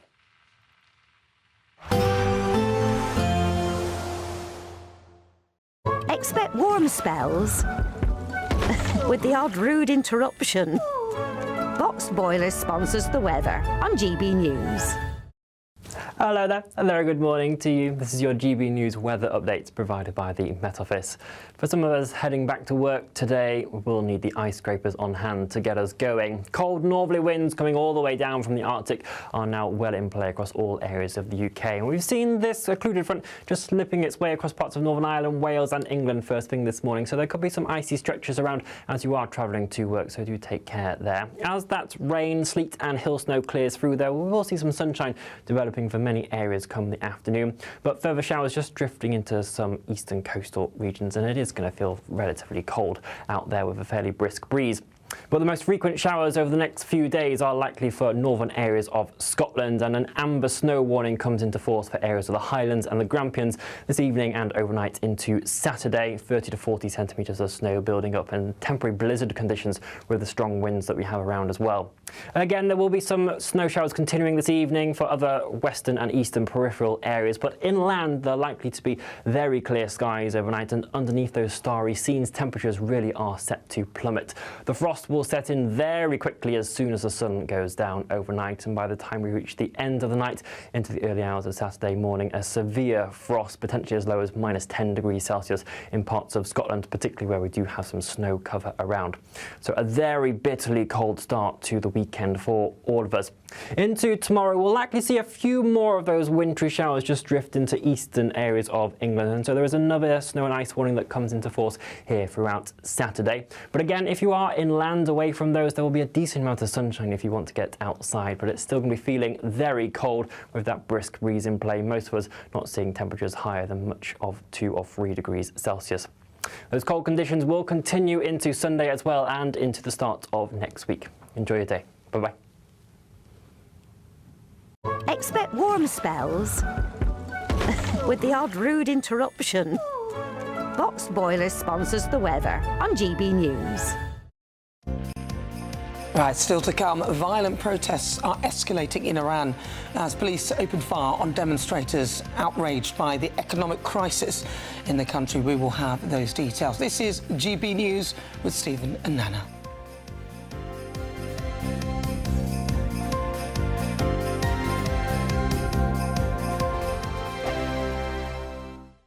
Bold. They are under no illusion. Ray, are you a human trafficker? Boundless. I've had enough of the nonsense, and I'm not afraid to say it. Don't get this on the BBC. Every weeknight, I tear through the headlines. The smell of gasoline. Should we be worried about it? From Westminster madness to cultural war chaos. What I'm going to do now, they are throwing things out the car as we speak. Get ready, Britain. Here we go. Patrick Christie's tonight, weeknights from 9 p.m, only on GB News, Britain's news channel. Hi, I'm Michelle Dewberry, and my show is your opportunity to cut through all the noise and dive in headfirst to some robust debates. Ideas clash. Situation, No, Because the failure is... You're deliberately avoiding my point. Nothing's held back, And if you think this is the end of it, wait for more. and we do not shy away from the difficult stuff. Sometimes I want to shake people and say, if only you understood. So join me on Dubes & Co. weeknights at 6 p.m, only on GB News, Britain's news channel. Westminster's full of talk, but out here, it's the real world. Am I allowed to talk now? No, that's it. This is where it matters, real people and real lives. That's what politics is all about. In fact, has Trump made a good start? No. Straight answers, no spin, and just a couple of pints. How many fingers have I got up? About 10. So join me for Lee Anderson's Real World every Friday at 7 p.m, only on GB News. The People's Channel, Britain's news channel. From the school run to the home run, watch a new show for all of Britain. So he can say whatever he wants. A straight talking show where all voices are heard. And, you know, when are we going to stop talking about smashing the gangs and actually do it? With the stories that matter from every part of our country. There's a bit of a crash landing there for your Chancellor. Bold, fearless and standing up for you. That's me, Martin Daubney, 3 p.m. till 6 p.m, weekdays, here only on GB News. The People's Channel, Britain's news channel. Britain was once the envy of the world. But look around. A nation that no longer knows what it is or where it's going. A country that's broken. How do we fix Britain? How do we bring it back? Friday night with Matt Goodwin at 8 p.m, only on GB News. No matter the state it's in, this is our nation. Join me, Jacob Rees-Mogg, for a genuine, honest discussion on where we have been, where we are going, and where we are with the people who set the direction. Tune in to State of the Nation every Monday to Thursday, 8 to 9 o'clock. Only on GB News. Britain deserves a newsroom that puts the facts and your voice first. Well, and that's what you get on GB News. Lively debates, lively conversation. And we're not afraid to hold power to account. And each other. So join me, Andrew Pearce. And me, Miriam Cates, for Britain's Newsroom, weekdays from 9:30 on GB News.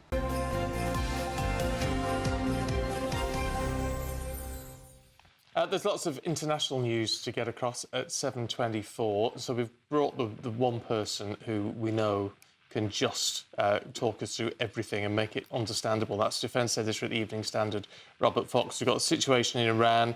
We've also got some news out of the sort of Ukraine. Yep. Start with that, Robert. What have you heard? Let's talk about this very rather surprising thing, how vehement the CIA has been on the record to CNN, saying there is no evidence whatsoever to support Putin's claim that his residence was attacked by a multi-drone attack on the 29th of December. And remember, famously, apoplectic Trump came out on the steps at Mar-a-Lago and said he knew it was true because Putin had told him. I mean, he does trust Putin. It's a rerun of I trust Putin more than the FBI at the Helsinki summit in 2018.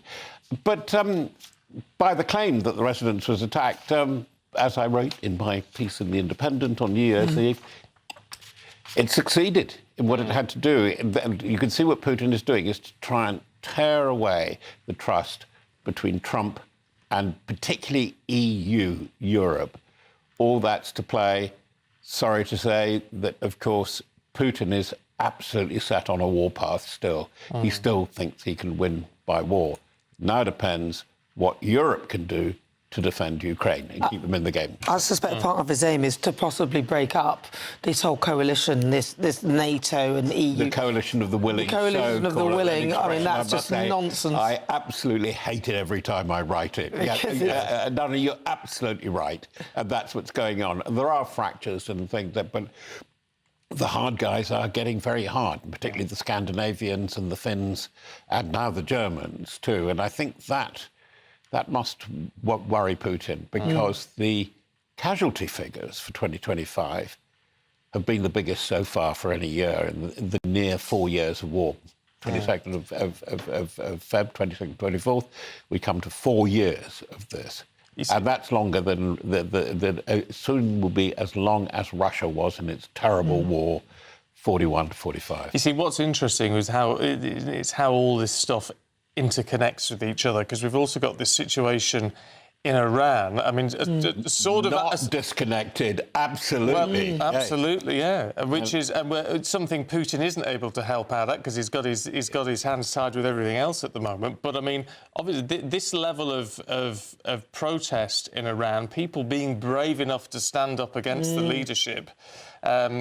Which is, I mean, it's practically signing your own death warrant, isn't it, Yeah, to do but that? It's lots of places, and lots of places we're not knowing about because there is such an information and news clampdown, but reports are getting through, and we're going from the 5th into the 6th day of this.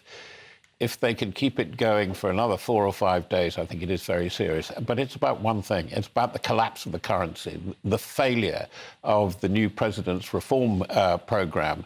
And as a shopkeeper said to the FT in the last 2 days, good reports getting through, 1 or 2, but purely about business, to the FT saying, our currency is in ashes. And that is the basis of that. Meanwhile, to go back to what you were describing, Stephen, they're trying to sell a new sales drive of Iranian weapons, the Shahed drone, the Majid air defense system, to sell them on the world market for bitcoins now, for cryptocurrency. Yeah. Right. Oh. God, crikey.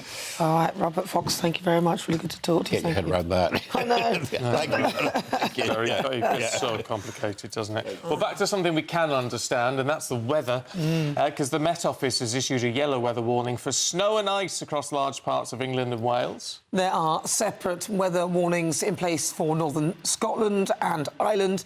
And if you have snow in your area, then we'd love to hear from you. GB Views at gbnews.uk. And we'll show some of those pictures a little later on. In the meanwhile, let's find out what is actually happening with weather journalist Nathan Rao. Nathan, morning to you. I mean, it's certainly putting a fair amount down this morning from sort of like the South Midlands further down where I come from. And, I mean, it's not going to let up, is it, over the weekend? No, it's not going to let up, and possibly for the next week. And you should hopefully get some very nice snow pictures in this morning, because today is going to be the main event, really, for the snow, with those weather warnings in force from midday today until midday tomorrow, mainly in Scotland. That's where that amber alert is, and that could be up to 20 inches of snow off the very high ground of Scotland. But elsewhere across the country, we're looking at, a good few inches in Scotland, and elsewhere a few centimetres. And as you noticed this morning, it was very cold and the snow is setting in. This is probably one of the coldest mornings, if not the coldest morning of the season, because it's been very mild up until now. But this is the proper snow winter blast of the season, and it's going to continue. The Met Office are warning of very cold weather right through the weekend and possibly into next Tuesday, when there are signs of some sort of shift happening. But that doesn't necessarily mean it's going to turn milder. It may stay very, very cold beyond next Tuesday and into the second week of January. So you're going to need your thermals for the next few days at least. Are we on track with the weather, though? So is this the kind of temperature we'd expect at this time, or has the snow kicked in earlier than usual? No. Well, the average temperature for December is between 2 and 8 degrees. The unusual thing is that for the last few years, we've been seeing very mild Decembers. Certainly the first half of December, and this year has been no exception. The last few years, I've always been reporting on mild Christmases of, temperatures of 15 degrees or so. So it's unusual in that we usually tend to see this recently, the end of December and into January. Temperatures are going to be lower than they should be for the time of year. As I mentioned, 2 to 8 is about the average. We could get down to -10, as Jonathan was saying earlier on your weather report, in parts of the country. But across the whole country, even this morning, temperatures are about freezing or just above. And it's going to get colder as that cold air comes right down from the Arctic. If you noticed earlier with Jonathan's report, there's a big blue circle over Scandinavia, and that's pulling cold air down from the Arctic, and that is going to continue. So it's going to get colder. Oh, an Arctic blast, Nathan. We should make the most of it, I guess. All right, good to see you. Thank you very much indeed. Well, I hope it stays kind of cold during my show tomorrow, because then everyone can stay in and watch it at 3 o'clock. That's a very good point. Yes, we like it when it's cold. So 3 o'clock, don't forget, Saturday. Right, still to come, it's a huge weekend for sport. And our very own Aidan McGee will bring us up to date. That is next.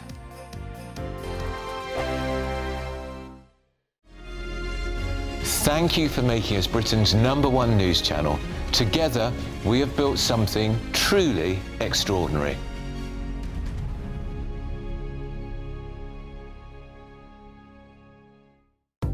Good morning. This is the latest AI travel news from gbnews.com. In Cumbria, the M6 southbound between junction 44 and junction 43 has a crash blocking 2 of 3 lanes. In Gateshead, the A1 northbound exit slip to the A167 is down to 1 lane due to a broken down vehicle. In West Berkshire, the A34 southbound between the A4 185 and the M4 has a broken down vehicle closing 1 of 2 lanes. The A93 is closed at the Snowgates due to wintry conditions, and the A55 has poor conditions both ways. And on the trains, Avanti West Coast has engineering work between Milton Keynes Central and Northampton, or Rugby, and Cross Country reports work in the Cambridge area. For more travel news, go to gbnews.com. Exciting news. Every Friday, my Patrick Christie's Tonight Show is going to have a twist to it. We're welcoming some special guests. You. That's right, on Fridays I'm going to be doing my show in front of a live studio audience because this show is about you and what you have to say. It's going to be the same big debates, same big topics, same big opinions, but every Friday night at 9 p.m. you are invited to come on down to Patrick Christie's Tonight to be a part of the action. Only on GB News, the People's Channel, Britain's news channel. Hi, I'm Michelle Dewberry, and my show is your opportunity to cut through all the noise and dive in headfirst to some robust debates. Ideas clash. Situation, no, isn't it? No, because the failure is you're deliberately avoiding my point. Nothing's held back. And if you think this is the end of it, wait for more. And we do not shy away from the difficult stuff. Sometimes I want to shake people and say, if only you understood. So join me on Jubes & Co weeknights at 6 p.m. only on GB News, Britain's news channel. 5 hosts, 5 opinions, 5 fearless debates, 5 unfiltered takes on the day's news. 5 reasons not to be anywhere else on Saturday night. This is the Saturday 5. You got me. You got me good there. Britain's biggest Saturday night TV show. It's not a bad brand. Yeah. Uncensored. Very, very racy tonight. On the unpredictable. What does she say? Can you translate it for us? And always entertaining. And how can a country go from being led by William Wallace Saturday nights from 6 p.m. only on GB News, the People's Channel. Britain's news channel. You're going to want to stay tuned, trust me. No matter the state it's in, this is our nation. Join me, Jacob Rees-Mogg, for a genuine, honest discussion on where we have been, where we are going, and where we are with the people who set the direction. Tune in to State of the Nation every Monday to Thursday, 8 to 9 o'clock, only on GB News.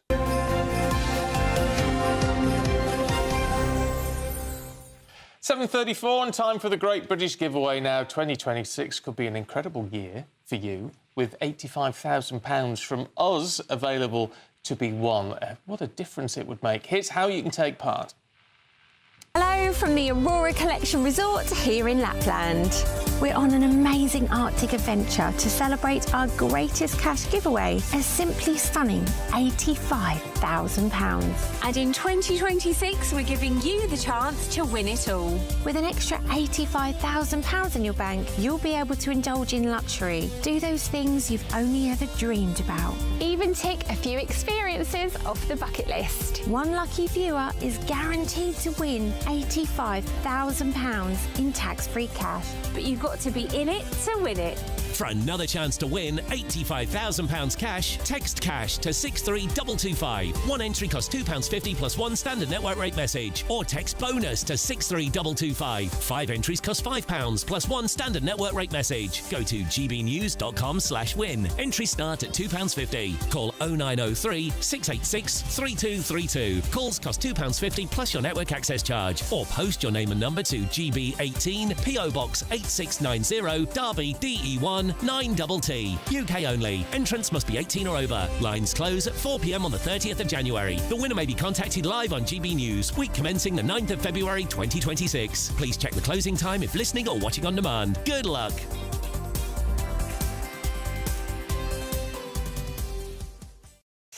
Right, but now it's time to go through the latest sports news with sports broadcaster Aidan McGee. Can we start with Luke Littler? Yeah, Go yes. on, yeah, like darts. You love the darts, don't you? We I all do. love it. We I all love do. it. And I really like Luke. He's got a sensible head on his shoulders. He's a down-to-earth young man. Yeah, he's super special, great, lovely. Oh, what a programme that was. There was talk, wasn't it going to come back? Didn't it come back? Be the same. It's like when they brought Crossroads back about 20 years ago. It was never the same. If it hasn't got Benny in it, then I wasn't interested. Well, exactly. But let's look at last night. Luke Littler was booed last Monday. I think that's a disgrace. Only because... Why? Well, we think it was Germans, because wasn't it? there was the crowd was half made up of Germans. He has had some stick over there. But it's kind of pantomime stuff, you know what I mean? It's not vitriol. And I think as more eyes come on the sport, I think they have to understand that the nature of the crowd is slightly different compared to other sports. They're very close to the stage. There's never been any danger of attacks or anything like that, right? So Luke Littler was, I think, look, I say to Stephen every week, I said, we like competition in sport. We want competition. We don't want processional darts, because there's nothing more boring than watching someone so dominant that they can't ever be beaten and they're infallible. We want to see competition, and that's what he got the other day against Rob Cross. Rob Cross is a former champion. He pushed him to the wire. Luke Littler, as he ordinarily does, he just accelerated and found his range just when he needed it, and that's what top champions do. Now, last night was the test. Is he going to get booed again? Well, he didn't. He got a good, well, I wouldn't say rapturous, but it was a much more positive round of applause and reception, and I think that'll be the same tonight when he plays this semi-final. Against who's up against Ryan Searle, and I think it'll be even more so in the final if he gets there tomorrow on January the 3rd, and I think that he will go on to win it. And he was very good last night. 5-1 he won. Luke Humphries, big shock, him going out. He got beaten 5-1. Sorry, Luke Littler won 5-0. The other Luke Humphries, who won the tournament two years ago, he's out. But it's been a fantastic tournament. We've seen the fancy dress prizes. We've seen the number of players increase from 96 to 128. We've seen 6 million views last year on the final. That's astonishing numbers for a relatively minority sport still. Darts. We've got the bullseye maths going into primary schools, so thinking about the future. You've got the JDC, which is like a farm, a factory for producing the future darts players. They're serious about this. The Netflix documentary about Matchroom, who run the competition, said that it's bigger than boxing. It's their biggest earner. And they've got they've got Anthony Joshua. And it turns over tens of millions. Wow. Exactly. And the demand for tickets this year, just for the tournament, not just for the final, outstripped even the demand for Glastonbury, which I find absolutely extraordinary, because 20 years ago I used to do it. It was a good crowd, but the venue was much smaller. And I always thought that if they went to Ali Pali and made it bigger, they would struggle to recreate the pub atmosphere. I was wrong, because it looks... Well, Ali Pali's not big enough now, is it? No, they're moving into the bigger... my prediction was a year or so ago is that we're not that far away from stadium darts. I think we're going to see stadium darts in front of 12, 15,000. Somewhere like, I don't know, somewhere like Walsall, Bestcourt Stadium in Walsall, which I think holds between 10 and 15,000. I could see it at a low league ground. Open air darts, would you fancy it? Yeah. I'd be up for that. Open air, what, you can chuck the dart at anyone? No, it's great. I've watched the development of it, but what they needed was one outstanding...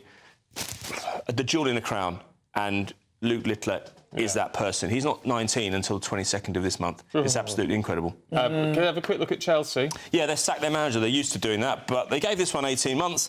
He won the Club World Cup, didn't he, in August? I think some of the players look a bit fatigued on account of the fact that they played over the summer when they probably shouldn't have done. Some of those players, I don't think Maresca managed Cole Palmer very well. How good was he 18 months ago? And I just don't think he's hit the heights. Don't be surprised if a new manager comes in and we see a better Cole Palmer than we've seen in the last year or so. He gets back to fitness. Look, to me, it was never a natural fit. He came from the Championship.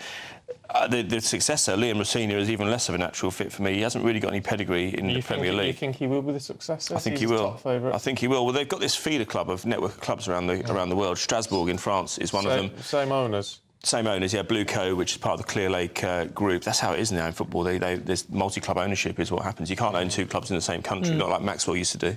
But you can own clubs in other countries, and they use them to kind of, as a farm really, as a feeder club. To if they're any good, they'll come to Chelsea, much like other businesses do it. All right, Aidan. More later. Yeah, we'll see you later. Thank you very much indeed. Right, still to come, Claire Pearsall and Nigel Nelson are going to go through some of the other top stories of the morning. First, though, if you fancy going abroad, here's a European forecast.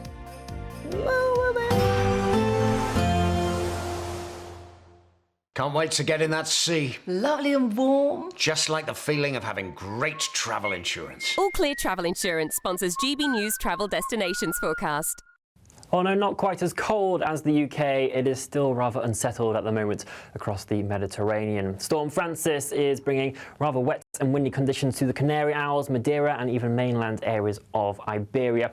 Further towards the east, we have further heavy rain and mountain snow that's going to be building across the Balkan region as we head into Saturday as well. These generally unsettled conditions are quite likely to continue as we head throughout the weekend and into next week. All Clear Travel Insurance sponsors GB News Travel Destinations Forecast. Britain was once the envy of the world. But look around. A nation that no longer knows what it is or where it's going. A country that's broken. How do we fix Britain? How do we bring it back? Friday night with Matt Goodwin at 8 p.m. only on GB News. Sir Jacob Rees-Mogg's State of the Nation, Monday to Thursday from 8 p.m.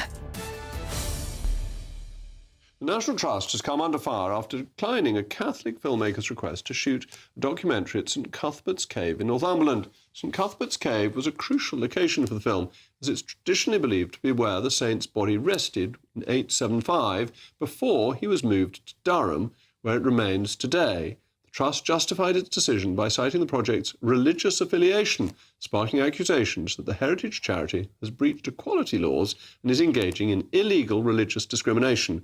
Well, I'm joined now by the filmmaker at the centre of the story, Christian Holden. Christian, thank you for coming in. So, first of all, tell me about St Cuthbert. Why do we mind about St Cuthbert?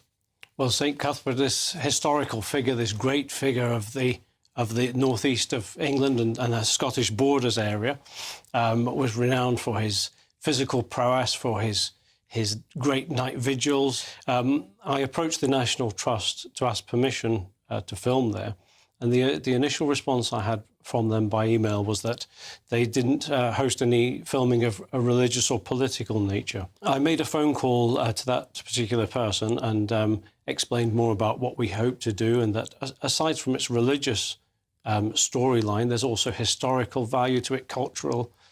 And so you were making the case that St Cuthbert was a cultural icon as well as a religious icon in the northeast of England, a very important political as well as religious figure in the consolidation of Christianity in the northeast. It's such a critical part of our culture and our heritage, particularly in that area as well. So I was bewildered to be refused to visit and film this site of such importance on the basis of essentially being a Christian filmmaker. GB News, the People's Channel.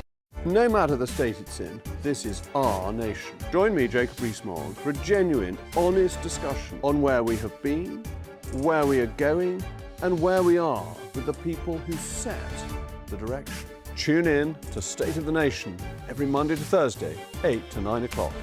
Only on GB News. Britain deserves a newsroom that puts the facts and your voice first. Well, and that's what you get on GB News. Lively debates, lively conversation. And we're not afraid to hold power to account. And each other. So join me, Andrew Pierce. And me, Miriam Gates, for Britain's Newsroom, weekdays from 9:30 on GB News.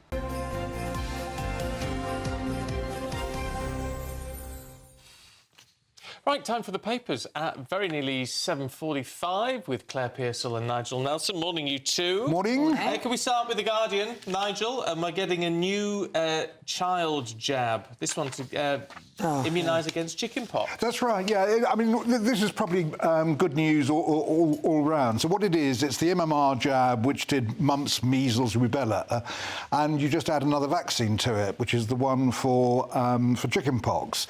Now, most people get it sort of mildly, but some don't. So the argument is it'll save the NHS about 15 million on treatment.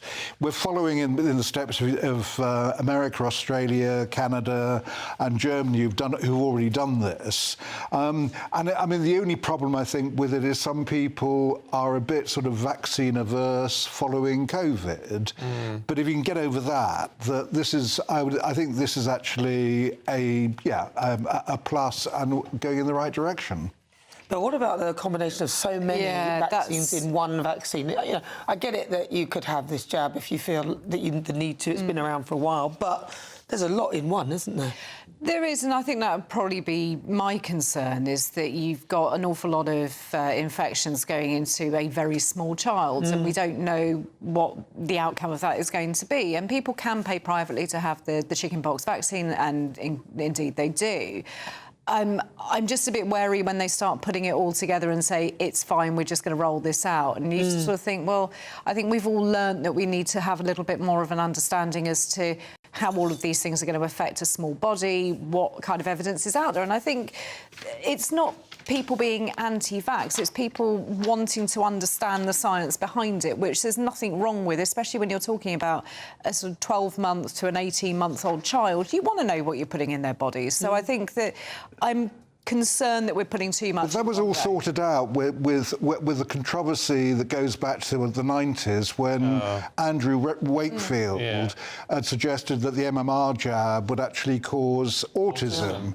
And I remember fighting for my young son then, so he could have the jabs individually. I mean, it was a bit cruel to actually make him be jabbed 3 times rather than once, but it was a real battle to try and get that. But as it's turned out, Wakefield got it completely wrong, and he's been totally discredited about the dangers of it. But, I mean, it doesn't make... Because I know that, and my son being 17, when he was due to have his MMR, I still sort of had that massive sharp intake of breath going, is this going to do him any harm? Because even though I knew in my sensible head that all of the Andrew Wakefield stuff had been ruled against and this wasn't going to cause my son any harm, you still have that lingering doubt in the back of your mind when you're looking at your very small baby going, well, what are we going to do? So I'm not surprised that people are going to be really concerned about it. The other thing I'm concerned about is I know they measure how effective the vaccines are with the antibodies, but I'm not so sure there's much long-term research on the effect that the vaccines have on the body later on in life, so other parts of the body,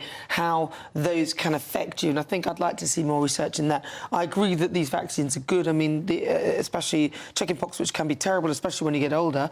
So, you know, but I find it concerning that I don't think we have enough research as to the full extent of the effect of the vaccines on other parts of the body rather than just the antibodies. Well, let's have a look at something which people aren't happy with, Claire, and this is in the Daily Mail this morning.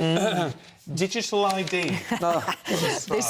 It raises its ugly head once again. And this is Sir Keir Starmer who told us that digital ID was only going to be brought in for the right to work, especially to tackle the migrant crisis that we've got. That's all it's going to be. That's it, light touch, and then you could see the expansion and the mission creep of what it was going to be. Suddenly it was going to be, it can hold your NHS number, it can hold your tax records, and it was expanding out to something which was then going to be not voluntary but compulsory. And I think that people start looking at it saying, but you told us that it was only going to be for one aspect of life. And now you're saying that actually it's going to take over your entire life. And there are alleged leaked conversations that ministers have had discussions to link digital IDs to the baby's red book. Now, anybody that's had a baby gets this little red book with all of the official sort of hospital documents. And it was going to be linked to that. And that seems a very big step in the wrong direction. Well, I mean, I wonder if this will ever actually happen. Tony Blair tried to bring in an ID card, and it just never happened because of public opposition. If it worked and it was voluntary, it would be great. You'd have your GP and NHS records on one card, you'd have your benefits and tax on one card. So would they? Well, so of course they would, but the state's already got those. The difference is it's not linked up. Card, exactly the big danger, obviously, is what if that card is hacked? Exactly. And you've then got a sort of single point of failure if anything goes wrong with it. Yeah, that's the problem, isn't it? It just seems to have been an awful lot of mission creep in a very short amount of time. That's the other danger of it, and I think this is one of the reasons why the Tony Blair idea completely failed. What's interesting is that polling initially had people in favour of it, and now they're shifting completely and totally against it. Well, that's because they've seen the Afghan data leak, they've seen data leaks with Jaguar Land Rover, which obviously is not to connect. Well, exactly, yeah. Where what's the data leaks and business is going wrong, and we're thinking, no, we don't fancy you lot getting hold of that. Also, I suspect it's a distraction from the boats and everything else.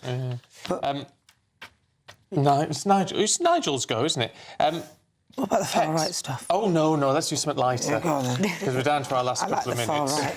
I know. I like the far. Let's do pet names, Nigel. Yeah, well, apparently we've decided to actually name our dogs after celebrities. So Bella is apparently incredibly popular, based on the supermodel Bella Hadid and the actress Bella Swan.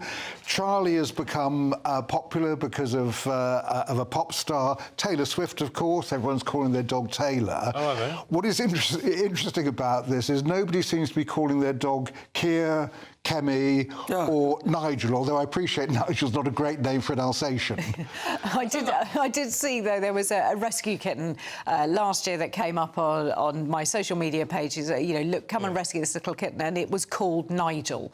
And it was the best, cutest little tabby kitten, and I really wanted it. Yeah, I'm just a pussycat. I quite like the sort of old-fashioned names. Yeah, I do. A friend of mine at the stables, her dog is called Toby. Which I think is a really good name. I mean, our cats have names that you would expect. Tango, because he's orange, and Shadow, because he follows you around and he's very stealthy. And we have names for the cats in the neighbourhood, which isn't actually their real name, because we don't know what they are. Yeah, but Brian. Constantia we quite like. Constantia. We just call them that. I mean, as we see them, Brian, Lionel. There's a whole load of them. Yeah, Brian. Lionel. But we're not sure what their real names are.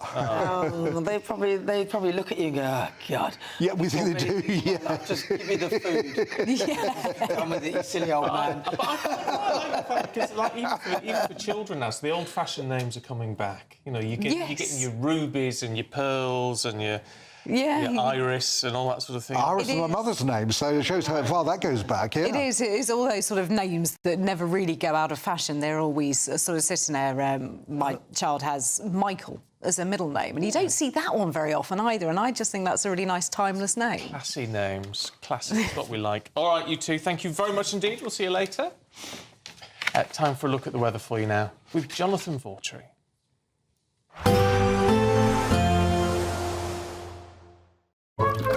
Warm and cosy, with a chance of zero visibility. Boxed Boilers sponsors the weather on GB News. Hello there, a very good morning to you. This is your GB News weather update provided by the Met Office. For some of us heading back to work today, we will need the ice scrapers on hand to get us going. Cold northerly winds coming all the way down from the Arctic are now well in play across all areas of the UK. And we've seen this occluded front just slipping its way across parts of Northern Ireland, Wales and England first thing this morning. So there could be some icy stretches around as you are travelling to work, so do take care there. As that rain, sleet and hill snow clears through there, we will see some sunshine developing for many areas come the afternoon, but further showers just drifting into some eastern coastal regions, and it is going to feel relatively cold out there with a fairly brisk breeze.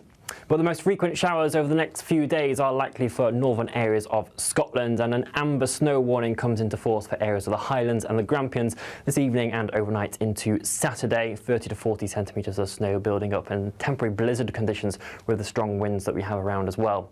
Again, there will be some snow showers continuing this evening for other western and eastern peripheral areas, but inland they're likely to be very clear skies overnight, and underneath those starry scenes temperatures really are set to plummet.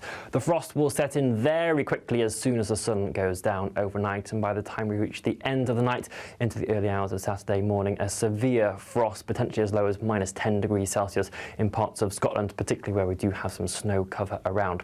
So a very bitterly cold start to the weekend for all of us. Into tomorrow, we'll likely see a few more of those wintry showers just drift into eastern areas of England, and so there is another snow and ice warning that comes into force here throughout Saturday. But again, if you are inland away from those, there will be a decent amount of sunshine if you want to get outside, but it's still going to be feeling very cold with that brisk breeze in play. Most of us not seeing temperatures higher than much of 2 or 3 degrees Celsius. Those cold conditions will continue into Sunday as well and into the start of next week. Enjoy your day. Bye-bye. Warm and cosy, with a chance of zero visibility. Boxed Boilers sponsors the weather on GB News.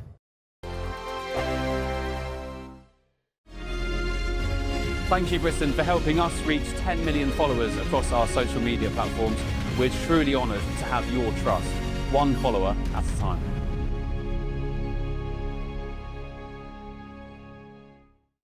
Good morning. This is the latest AI travel news from gbnews.com. The A93 is closed at the snow gates between Braemar and Spittal of Glenshie because of severe weather. On the A55, both ways between junction 14 and junction 11, poor conditions are being reported. In Gateshead, the A1 northbound exit slip to the A167 has a broken down vehicle with one lane shut. Also, the M6 northbound between junction 15 and junction 16 has roadworks closing 2 lanes. And on the trains, Avanti West Coast has major engineering work between Milton Keynes Central and Northampton or Rugby. And Cross Country has major engineering work in the Cambridge area. For more travel news, go to gbnews.com. We want to make the new year your best year yet, with a chance to win our greatest cash prize to date. A simply stunning £85,000 in tax-free cash could be yours. Treat the family to that bucket list holiday you've always fancied. Get your dream car you've always wanted. Or just relax, safe in the knowledge that the coming year is on us. For another chance to win £85,000 cash, text cash to 63225. One entry costs £2.50 plus one standard network rate message. Or text bonus to 63225. 5 entries cost £5 plus one standard network rate message. Go to gbnews.com/win. Entries start at £2.50. Call 0903 686 3232. Calls cost £2.50 plus your network access charge. Or post your name and number to GB18 PO Box 8690 Derby DE1 9TT. UK only. Entrance must be 18 or over. Lines close at 4 p.m. on the 30th of January. Please check the closing time if listening or watching on demand. Good luck. At GB News, we love to hear from you, our loyal community. So drop us a line at gbnews.com/yoursay. There you can talk to each other and also to the presenters live on air. gbnews.com/yoursay, because GB News is your channel, Britain's news channel. Join me, Nana Akua, for an informative, interactive news programme with a difference. It's fun. No, he didn't say that, though. I'm so surprised. I think there's an element of truth to that. Join me from 3 p.m. every weekend, only on GB News, Britain's news channel. In the GB Newsroom, we bring you the news as it happens. With our team of dedicated journalists across the UK, we're ready to keep you up to date with what's happening every half an hour, every single day. Bulletins here on GB News, the People's Channel, Britain's news channel. A really important thing about GB News, and it's brought something completely different to the landscape. The mainstream is all about keeping the status quo as it is, ticking along quite nicely. They don't want to ask difficult questions. GB News exists because there is a desperate need for fearless journalism that puts the people first. GB News came on the scene as a disruptor, and it has always been a disruptor ever since. Journalism in this country has been a cosy world full of groupthink until now. Well, the reality is that most British journalists are afraid. That's not GB News. Journalism is journalism at the end of the day, and we're not here to serve any masters.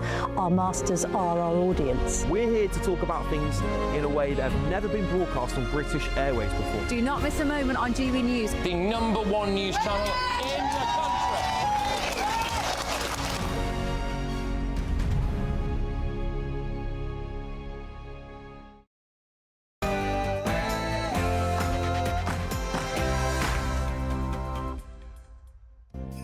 Good morning. One of the worst tragedies Switzerland has ever faced.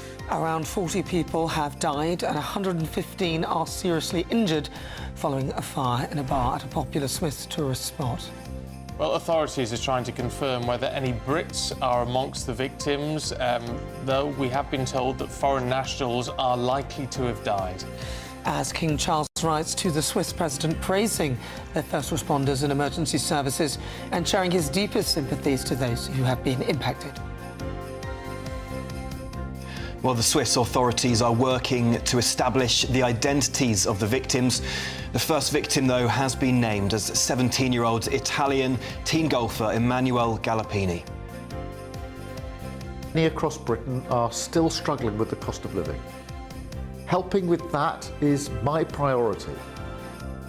Well, the Prime Minister's priority, but the latest figures show Britain's poorest families have grown poorer under Labour, undermining the PM's pledge to raise living standards for everyone.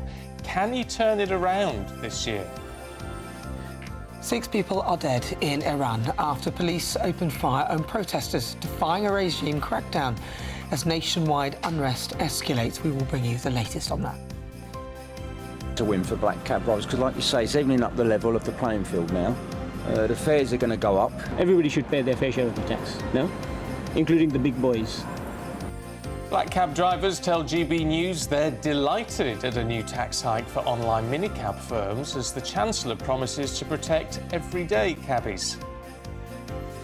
It's going to be a very chilly start to 2026 as snow is set to fall across much of England and Wales as the Met Office issues a yellow weather warning. And it's a big year for Scotland. They're bracing themselves for Holyrood elections in just a few months and the Commonwealth Games and their first World Cup appearance since 1998. We'll be finding out how Scots are feeling ahead of a bumper year. Luke Littler turns the alley-pally crowd back his way by powering into the semi-finals of the PDC World Championship. In football, meanwhile, Chelsea have parted company with head coach Enzo Maresca just 6 months after he helped them win the Club World Cup. And we'll be looking at last night's fixtures as it looks like advantage Arsenal as Pep Guardiola's Manchester City are held to a stalemate at Sunderland. It's an icy start to the day for some of us, and there are snow warnings in force as well. Do join me later for the full weather details. It's just gone 8 o'clock. I'm Stephen Dixon. I'm Nana Akua, and this is GB News Breakfast.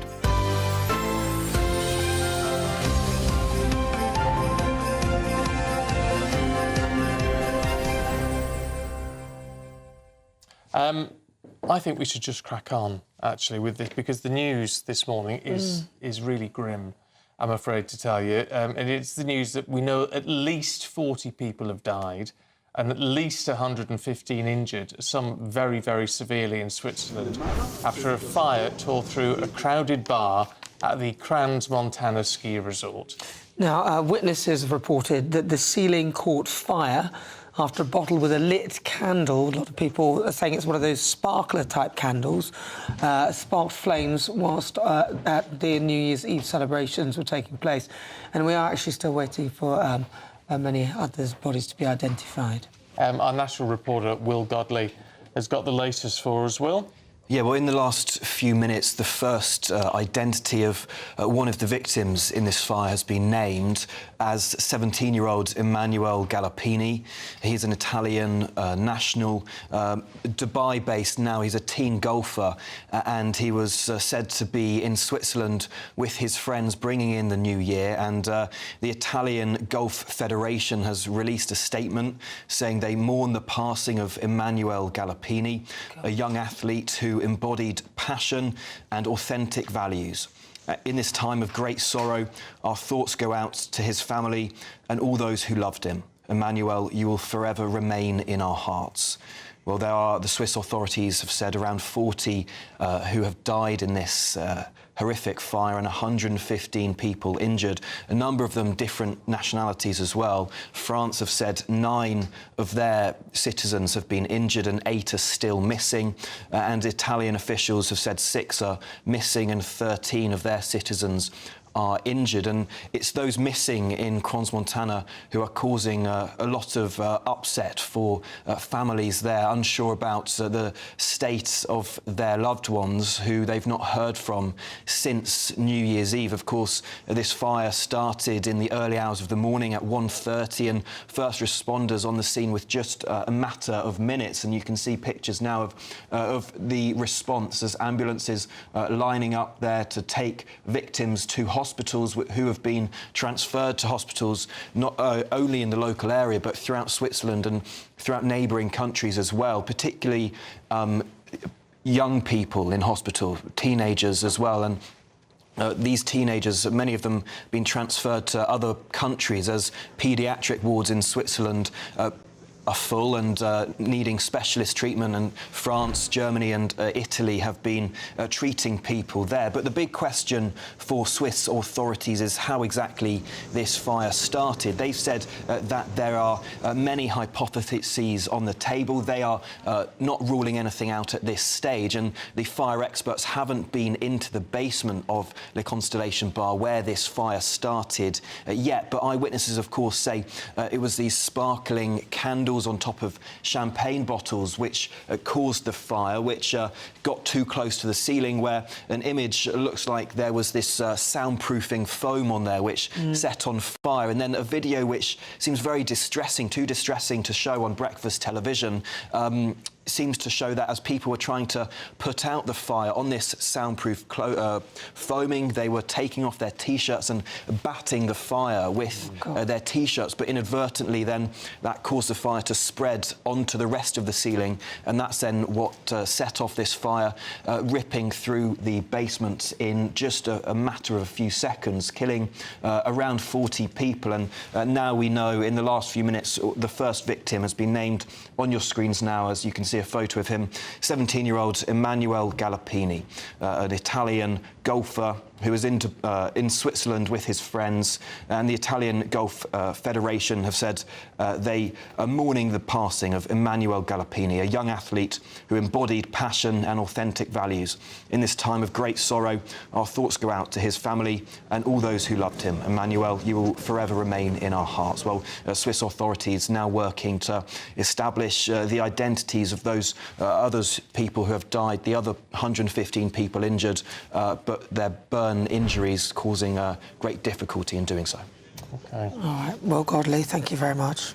Let's bring in the journalist Marco Colombo, who joins us from Tuscany. I think, good morning to you. I mean, this is an absolute tragedy, a tragedy involving children, really, in a lot of these cases, it would seem.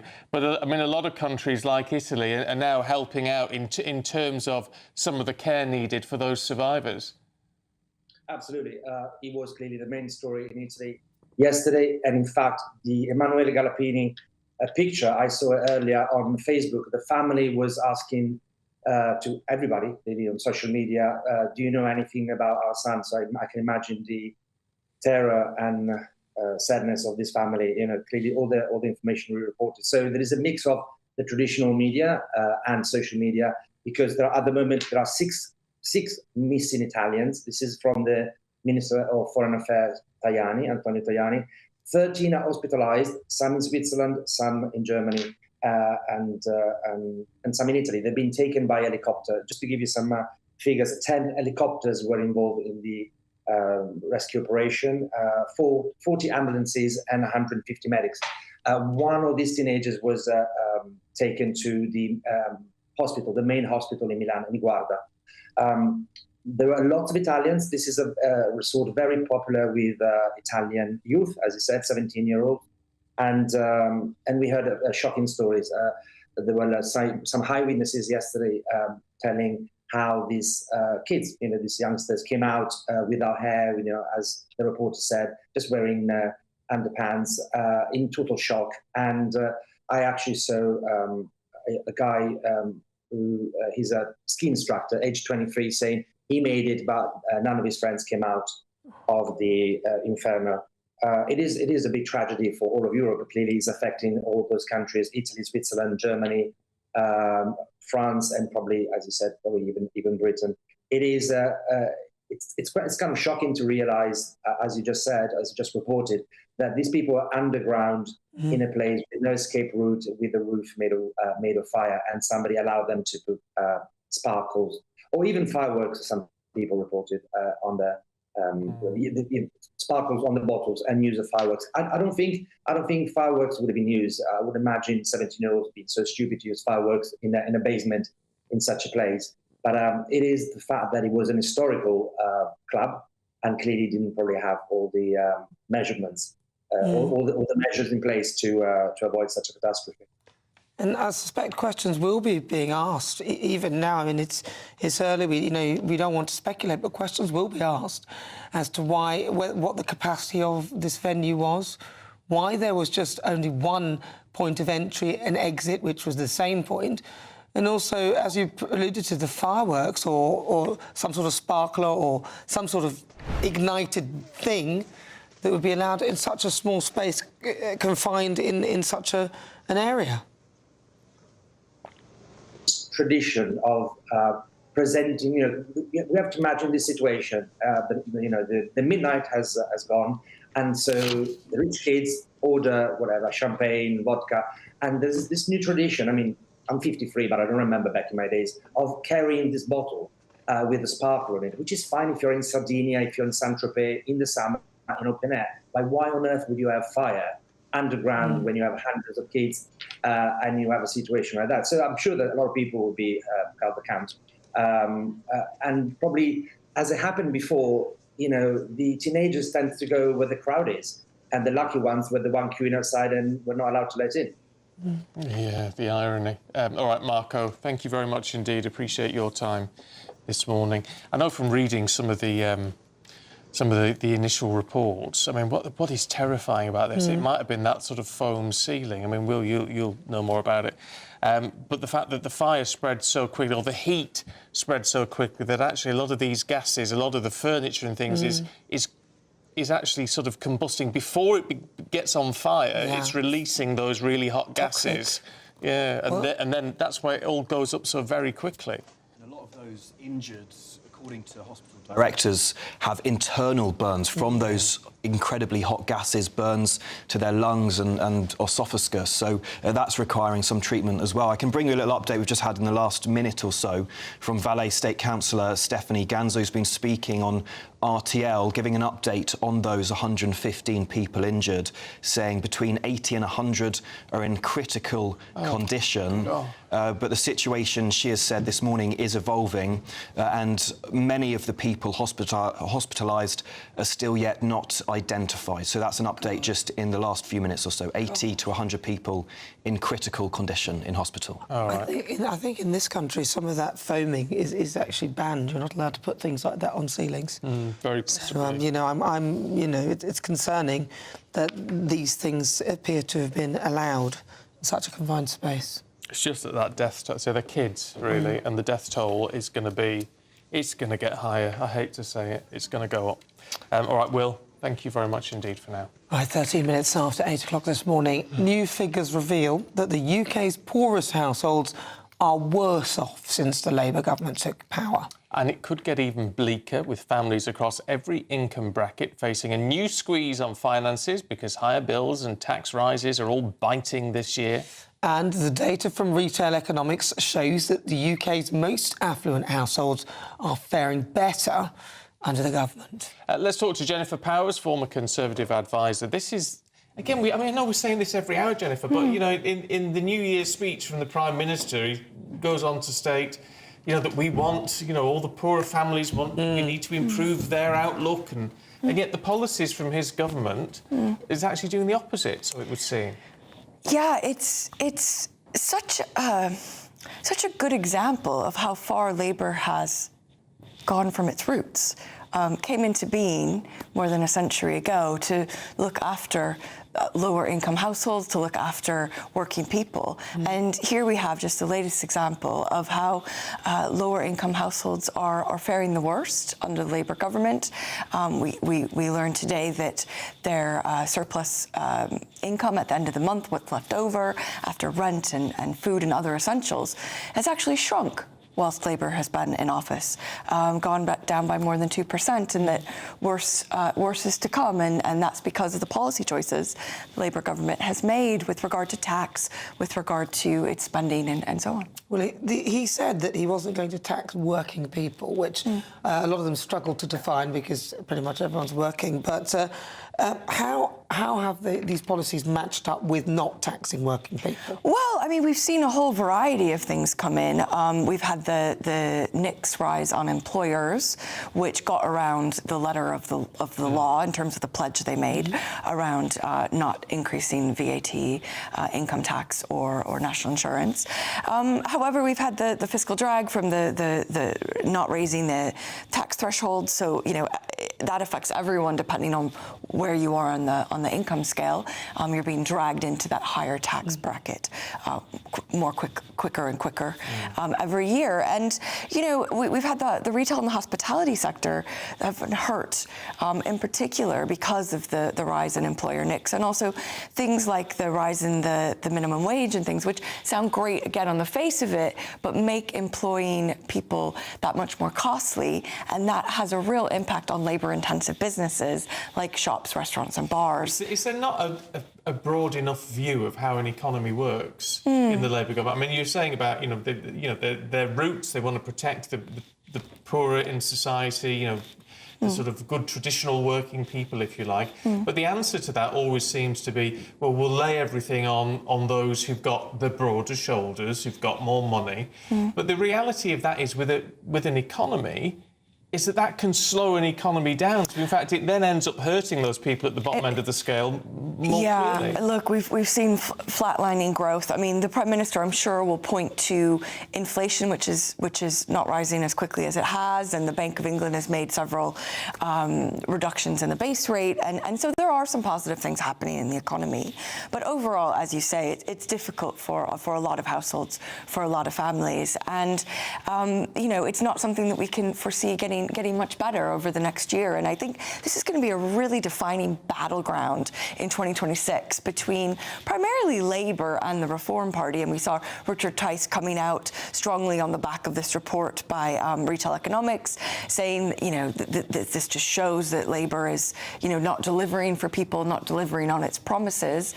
It now represents more of a liberal metropolitan elite rather than that traditional working class that it started out representing all those many decades ago. So, watch this space. I think there'll be a lot of focus by both the government and Reform on the economy in the months ahead. OK, very, very briefly then, why is it that in the end, people who are the wealthier end of the spectrum are getting better off under Labour? Why is that then? Well, I'm not sure I can give you a pithy answer. I mean, I think people on higher incomes have more flexibility. They can make changes. They can leave the country. They can leave the country.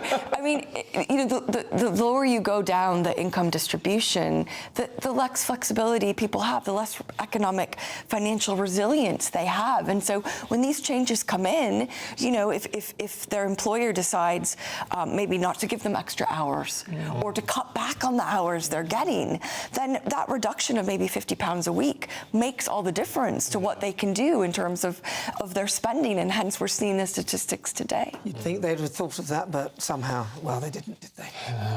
All right, Jennifer, thank you very much indeed. Good to see you. But first, Jonathan Vaultree, how's your weather?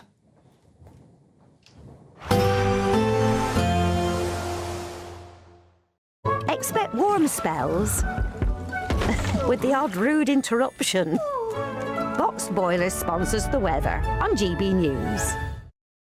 Hello there, and very good morning to you. This is your GB News weather update provided by the Met Office. For some of us heading back to work today, we will need the ice scrapers on hand to get us going. Cold northerly winds coming all the way down from the Arctic are now well in play across all areas of the UK. And we've seen this occluded front just slipping its way across parts of Northern Ireland, Wales and England first thing this morning. So there could be some icy stretches around as you are travelling to work, so do take care there. As that rain, sleet and hill snow clears through there, we will see some sunshine developing for many areas come the afternoon, but further showers just drifting into some eastern coastal regions, and it is going to feel relatively cold out there with a fairly brisk breeze. But the most frequent showers over the next few days are likely for northern areas of Scotland, and an amber snow warning comes into force for areas of the Highlands and the Grampians this evening and overnight into Saturday. 30 to 40 centimetres of snow building up and temporary blizzard conditions with the strong winds that we have around as well. Again, there will be some snow showers continuing this evening for other western and eastern peripheral areas, but inland they're likely to be very clear skies overnight, and underneath those starry scenes temperatures really are set to plummet. The frost will set in very quickly as soon as the sun goes down overnight, and by the time we reach the end of the night into the early hours of Saturday morning, a severe frost, potentially as low as -10 degrees Celsius in parts of Scotland, particularly where we do have some snow cover around. So a very bitterly cold start to the weekend for all of us. Into tomorrow, we'll likely see a few more of those wintry showers just drift into eastern areas of England, and so there is another snow and ice warning that comes into force here throughout Saturday. But again, if you are inland away from those, there will be a decent amount of sunshine if you want to get outside, but it's still going to be feeling very cold with that brisk breeze in play. Most of us not seeing temperatures higher than much of 2 or 3 degrees Celsius. Those cold conditions will continue into Sunday as well and into the start of next week. Enjoy your day. Bye-bye. Expect warm spells with the odd rude interruption. Boxed Boilers sponsors the weather on GB News.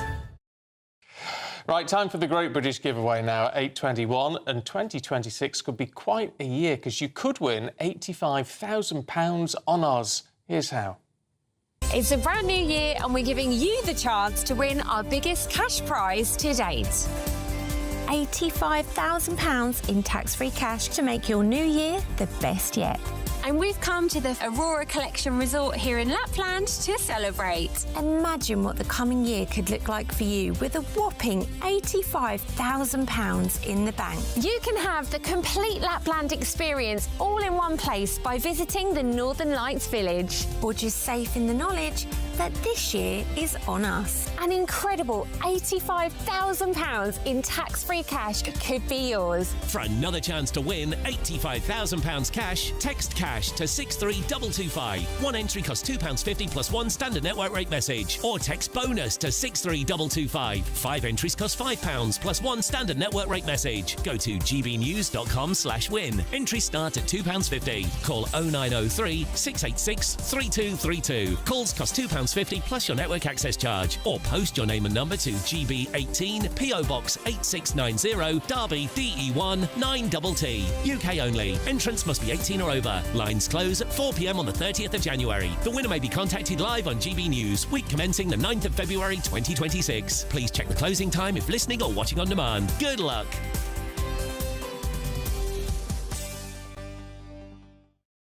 Good luck indeed. Still to come, the BBC's biggest show, The Traitors, made a return to our screens last night. We'll fill you in on all the gossip. That's on the way next.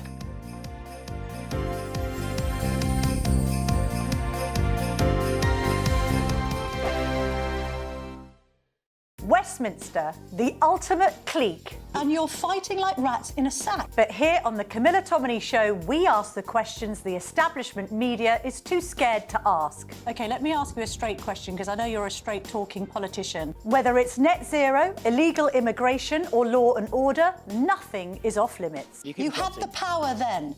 Yeah, as I And say, now you've lost it. That's the Camilla Tominey Show, a politics show that's fearless. But no, let me finish my question if you don't mind, because it is my show. Sundays at 9:30, only on GB News, the People's Channel, Britain's news channel. This is GB News, Britain's news channel. Samantha, Jeffrey, thank you for your time tonight on The Late Show Live. Really appreciate it. This is a story that, amongst all the stories of wars and murders and crime and so on, at least it's given us a laugh, and at least the Raccoon is OK. Just explain to us, if you can, Samantha, exactly what happened. Where was the Raccoon found? Where is he now? Who found him and so on? Yeah, so the store manager went to open up the ABC store here in Ashland, Virginia, and discovered a bunch of broken bottles in the back room. Upon further investigation, he was also located a raccoon that was passed out in one of the bathrooms. He had locked himself in the bathroom, and that's when the store manager called us to get him. So first things first, how on earth did he end up in the store? How did he get in there?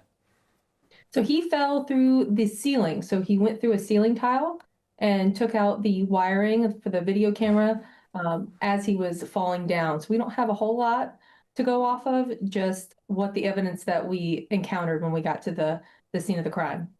So he fell through the ceiling, and I guess he landed on, because there's pictures here we've got of bottles of, I think it's whiskey, just strewn all over the store. So he must have fallen through the ceiling onto the shelves, smashed all the bottles, and then I guess from there thought it was going to be a great idea to, what, lap up all the alcohol on the floor?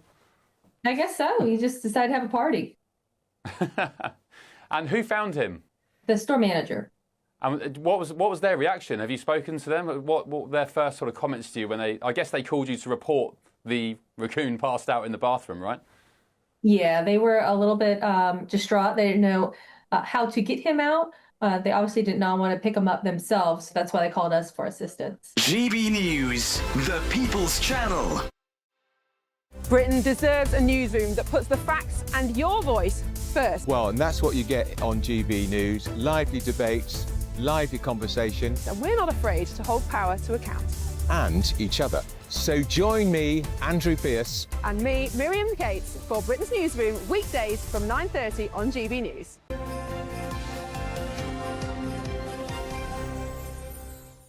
Oh, it's 8:26, morning to you. Now, season 4 of Traitors returned to our screens last night. 22 contestants from across the UK battling it out in a Scottish castle to win £120,000. Well, joining us now to give us an update is showbiz journalist Suzanne Baum.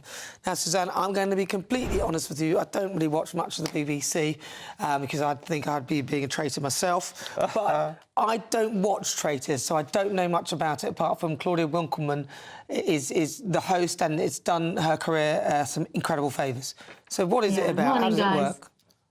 Oh, well, last night was amazing. I've seen the headlines have basically described Claudia as Little Red Dividing Hood.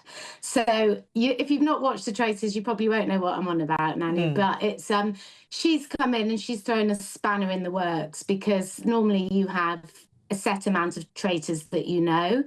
But this time there's been a little bit of a shake-up and there's a fourth traitor that's a secret traitor.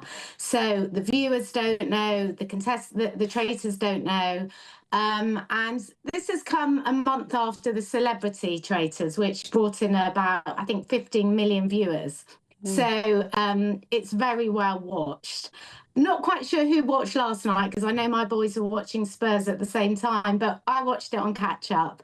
And it was as exciting as normal. There's lots of things going on. There's 3 very, very clever traitors you can see already. You've got a barrister, Hugo, you've got Rachel, who's head of communications, you've got Stephen, who's in cybersecurity. So you've got 3 traitors already with very, very clever skill sets. So they're going to be very interesting to watch. It's interesting that they have thrown this twist into it then with a secret traitor. Do you think that will grip the public? Do you know what? As a traitor watcher myself, and I watched it with my kids, personally, no. But again, I might be completely wrong because you've got 22 contestants this year. Very, very different to the celebrity one where, you know, we know the celebrities, we know about them. Although another twist, without giving away too many spoilers, viewers will know that watched it, that there's a mother and daughter in there that have revealed themselves. And another couple, Ross and Natty, who went in as strangers, but actually they discovered they already knew each other too. So 2 unusual things there. And it'll be interesting to see how the mother and daughter get on, trying to protect each other's backs, but maybe, you know, battling it out for the £120,000 cash fund. That's if they help each other at all. I mean, some mothers and daughters don't really get on. But look, so just for somebody who doesn't know anything about the show, what is the concept of it? What is the aim of it? Because some people listening to you will have gone, what on earth are you talking about? Claudia what's the Winkleman is obviously Claudia's obviously the host. There's 22 contestants this year, all strangers from all walks of life. You know, you've got 2 barristers, you've got a teacher, you've got, I think you've got a nurse, you've got a builder, you've got a gardener. So they're all thrown together in this stunning castle. And they basically have to find out who the traitors are. So you're either an innocent person or you're a traitor. So it's a matter of getting down to pushing out the traitors. And you're all battling for £120,000. So it gets exciting as it goes down, you know, week by week. Last night, nobody was killed. Most nights there's something called a murder. So the traitors get together and they plot and plan who they're going to murder. And it's just, you know, it's about, I mean, a lot of them say they're there to throw people under the bus. So, yeah, I mean, the celebrity one is, I find, more exhilarating because all the money goes to charity. But the interesting thing also this year is most people, when interviewed by Claudia, said they wanted to be a traitor. I wouldn't want to be a traitor. I think it's quite deceiving and quite hard.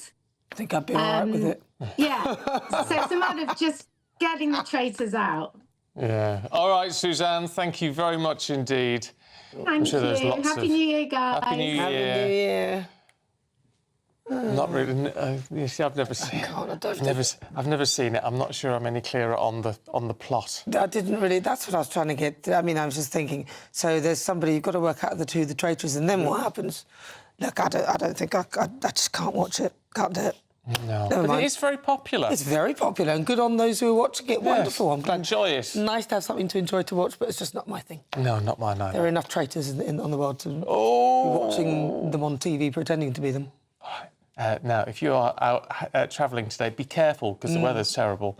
But here's your traffic and travel update. You watch this while I stab you in the back.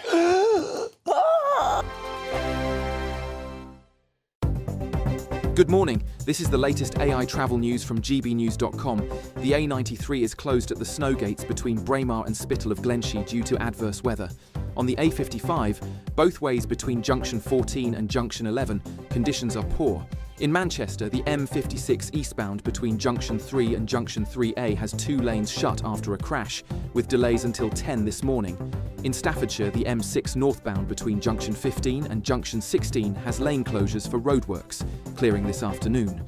And on the trains, Avanti West Coast has engineering work between Milton Keynes Central and Northampton or Rugby, with cross-country work in the Cambridge area. For more travel news, go to gbnews.com.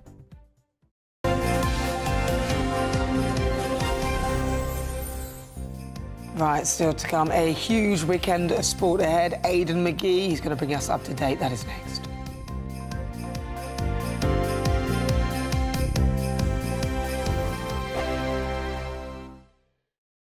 Westminster's full of talk, but out here, it's the real world. Am I allowed to talk then? No, that's it. This is where it matters, real people and real lives.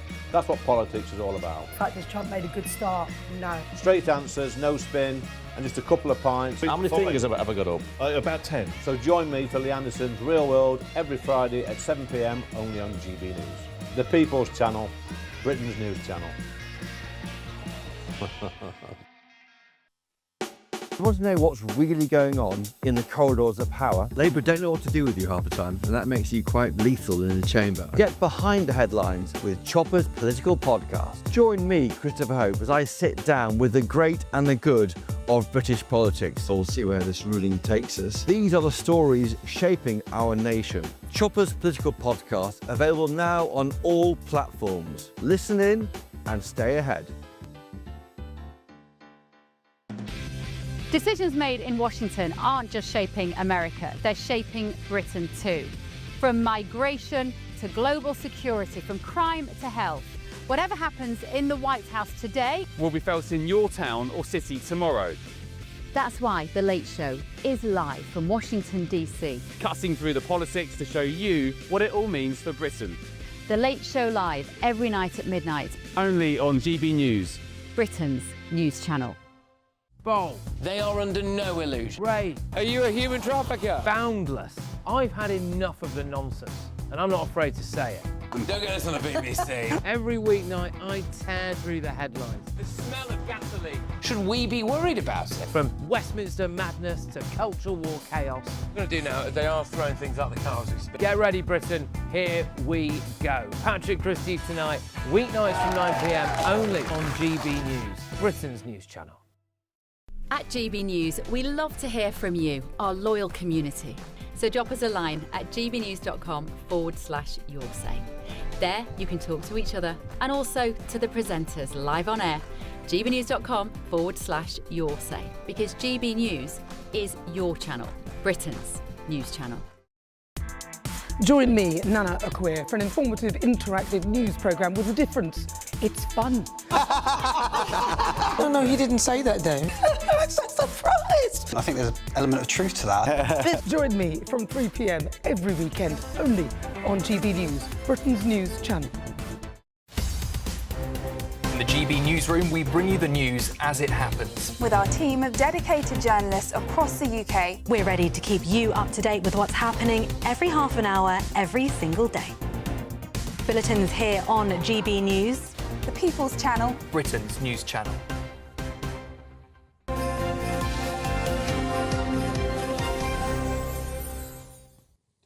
Right, time for the sport. 8:35. Aidan's here. Good morning. Good morning. Should we talk about Chelsea? Yeah, they've dispensed with another manager. This one was given 18 months. That's probably longer than the average incumbent at Chelsea gets. But I do think it was kind of on the cards. You know, when a manager starts criticising his bosses publicly, Yeah. it kind of... Not good, is it? It's not at all. But I'll tell you what, we can get some insight now from the former Chelsea defender, Gary Chivers. Gary, good morning to you, first of all. Happy New Year to you. Just, I mean, I heard the news yesterday. I can't say I was hugely surprised. I imagine you were feeling something along the same lines. Well, we thought it was coming, but we didn't know when. And, you know, Chelsea have got a habit of hiring and firing. He's had 1.5 years. I thought it's probably a little bit harsh, but we needed to change, I think. I think the last 2 or 3 games have been quite disappointing, where we should have picked up more points than what we should have done. Coming back from a losing position against Aston Villa, getting beat 2-1, and then, like, the last game against Bournemouth, we didn't look like scoring and ended in a draw. I think 1 win in 7, Gary. What do you think he did wrong in terms of managing upwards? Because he wasn't very clever in his press conferences, criticising his bosses. It never ends well. Well, you're never going to win that argument, are you? I mean, that's why they're bosses. But we badly needed a centre-half. We lost Levi Colwell the first couple of weeks of the season, and he was a massive miss. And I thought we might have gone out and bought someone to bring him in and play centre-half. So we've missed him. And we've missed a big fella up front as well. We needed someone to hold the ball up. At times, we go down the left-hand side and then come back down the right-hand side. There's no end product, you know. So I thought a big miss would be a big centre-forward getting him in. Do you think they lack a bit of experience as well? They seem obsessed with buying players under the age of 22. Yeah, that as well. I'm not being funny. You can't beat old heads playing in a decent side. And Chelsea are a decent side, don't get me wrong.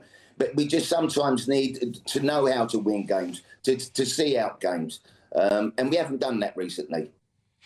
40 years ago this month, Gary, I saw you play for Queen's Park Rangers, my first ever game, and you were playing alongside a guy called Leroy Rossini. I'm so old that his son is now tipped to take over from Maresca at Chelsea. What do you know about him? Because he had a spell at Brighton, didn't he? Yeah, he had a spell at Brighton. He was a decent player, played full-back. And I used to see him as well a few times. Leroy used to bring him to the training ground. He's a learner, you know, and he's done it the right way. I think he went and managed Brighton's youth for a little bit of time, so to get experience. And he's gone abroad and he's gone to Strasbourg, and he's, I believe it or not, he's one of the leading contenders. Talk to me about the next game, because they've got Man City away. Normally, these clubs sack a manager and bring in someone new when they've got an easy fixture. They don't become much more difficult than Man City, do they? That's a tough game, a really, really tough game. To make your debut. I don't know who they're going to get to stand in. I believe it's the under-23 coach who will pop up and stand in. But what a game to have just after a sacking. Tough game for him, his first game. Gary, listen, thanks very much indeed for joining us today. It's great to have your insight on Chelsea as they dispense with another manager. Thanks very much, Gary, and maybe have a great 2026. Oh, that's... See, I wasn't really that interested in football until... Until I started doing it. No, until my son really got into football. Yeah. When I was a lot younger, I was really into football. I mean, they used to call me Eusebio, the Black Flash. Eusebio? Yeah. But anyway... Eusebio was a legendary Portuguese player. He was, yeah. But no, my son, he wants a football goal. A football goal? He's made me buy... A goal? Yeah, like a little goal to go in the garden. He's worked out. How to do it on Yeah, you can get them online. You can pay up to £3 grand for those, so don't let them... Yeah, but you can get cheaper ones for about... Amazon, about 300 quid if you... I'm not paying that, don't be silly. What? It'll last for years? No. It's a players, it's a 4x6. Players, when they go to a new house and go to a new club, one of the first things they often ask for is a spare goal for their garden so they can practice their free kicks. He's 8 years old. It's coming today on Amazon. It was less than 50 quid. Great. Well, look, you've got to start him young. That's all right. All right, good to see you both this morning. Thank you very much indeed. See you tomorrow. Yes. Look forward to it. OK, right, still to come, Claire Pearsall and Nigel Nelson will take us through some of the other top stories of the morning. First, though, if you fancy going to Europe, here's the forecast.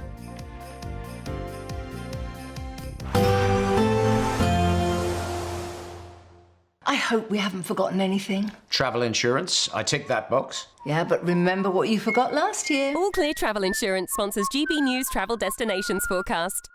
Oh no, not quite as cold as the UK. It is still rather unsettled at the moment across the Mediterranean. Storm Francis is bringing rather wet and windy conditions to the Canary Isles, Madeira and even mainland areas of Iberia. Further towards the east, we have further heavy rain and mountain snow that's going to be building across the Balkan region as we head into Saturday as well. These generally unsettled conditions are quite likely to continue as we head throughout the weekend and into next week. All Clear Travel Insurance sponsors GB News Travel Destinations forecast.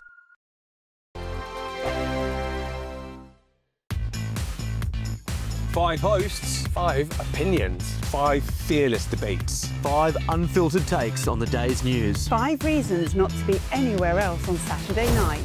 This is the Saturday 5. You got me.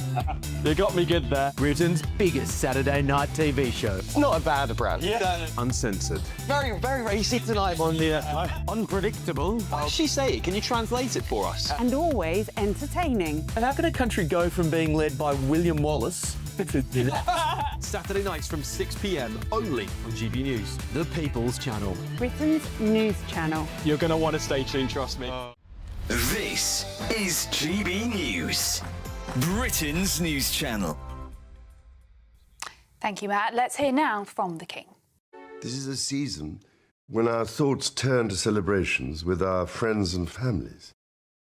In the midst of this festive period, I just wanted to ask you to join me today in finding a special place in your hearts and your minds and prayers for the hundreds of thousands of people across our United Kingdom who receive a cancer diagnosis each year, and for the millions more who love and care for them. I know from my own experience that a cancer diagnosis can feel overwhelming. Yet I also know that early detection is the key that can transform treatment journeys, giving invaluable time to medical teams and to their patients the precious gift of hope. These are gifts we can all help deliver.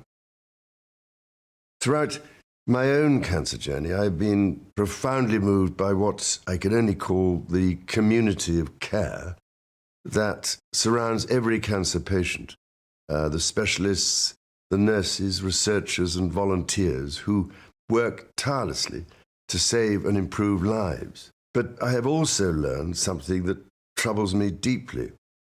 At least 9 million people in our country are not up to date with the cancer screenings available to them.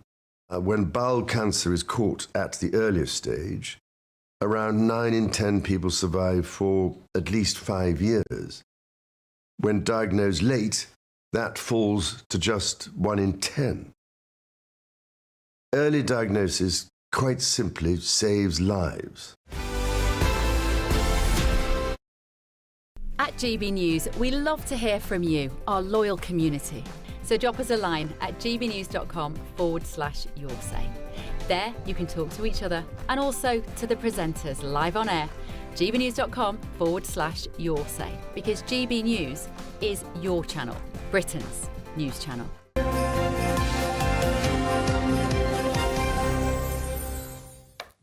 8:44 and former Conservative Special Advisor Claire Pearsall and our senior political commentator Nigel Nelson are here to take us through the papers. Good morning. Let's start, Nigel, with a Mirror, should we? And the Home Secretary is being robust when it comes to Shamima Begum. Yes, she's determined to stop her coming back to Britain. And the next stage is that the European Court of Human Rights will have a look at the case, decide whether our decision was right. My own view is that Shamima Begum is British, therefore she is our problem. But she went off somewhere else though, and created, potentially broke the law there. So why do we have to take her back? I think because she's British, and that she did. Well, yes. I mean, it is that an awful lot of other countries, Germany, Finland, Spain, America, Canada, Australia, they've taken their ISIS brides back. Well, yes, but I mean, their view is that you're probably safer having them back in their own country than leaving them in a camp in Syria where they can get further radicalised. So they'll be in the camp in Syria? Well, unless they walk out of it, unless they escape from there, they're not very secure, these things. But the point here really is that I think the decision was wrong in the first place, because you shouldn't strip somebody of nationality if they haven't got another one. Well, yeah, but the argument there was that she's got Bangladeshi parents and therefore she could claim Bangladesh. But the Bangladeshi didn't want her, understandably. I mean, you can see, and now that she's over 21, I mean, she's 26 now. Now she's over 21. All that goes by the board anyway. So at the moment she's stateless because we've taken her nationality away. The Supreme Court said that Sajid Javid, who was the Home Secretary at the time, acted lawfully in deciding to strip her of citizenship. But the Supreme Court also said it should be down to the European Court to decide if there was trafficking or slavery involved. Can I just say, do you know who paid for the legal stuff, all her legal bills? It's us. The British taxpayer, despite the fact that she's no longer a British citizen, we've been paying for it. Claire. And the problem is it's already been through the judicial system and the decisions have been upheld every time. I'm not sure why there's another case. She wants to come back because obviously the conditions in a Syrian refugee camp are not particularly pleasant. But she committed those crimes. She took herself off to join up a fight with a terrorist organisation. I think she needs to understand that we aren't going to take her back, and all of the lefties screaming that we need to take her back and try her in the UK courts. Well, how's that going to go? Because what are they going to try her for? What happens if the courts find her innocent? Does that mean she's left back out on the streets? And if she's brought back over here, we have to pay out an extortionate amount of money if she is found guilty to keep her in prison for a long time. So I'm not sure she's got any intelligence that would be of any benefit to us. So I think she's kind of made her bed and she has to go lie in it. What about the argument that she was trafficked? I think that has been looked at previously in the courts, that she knowingly understood what it was she was doing. She went with a bunch of other people. It wasn't just one person, there was a group of them.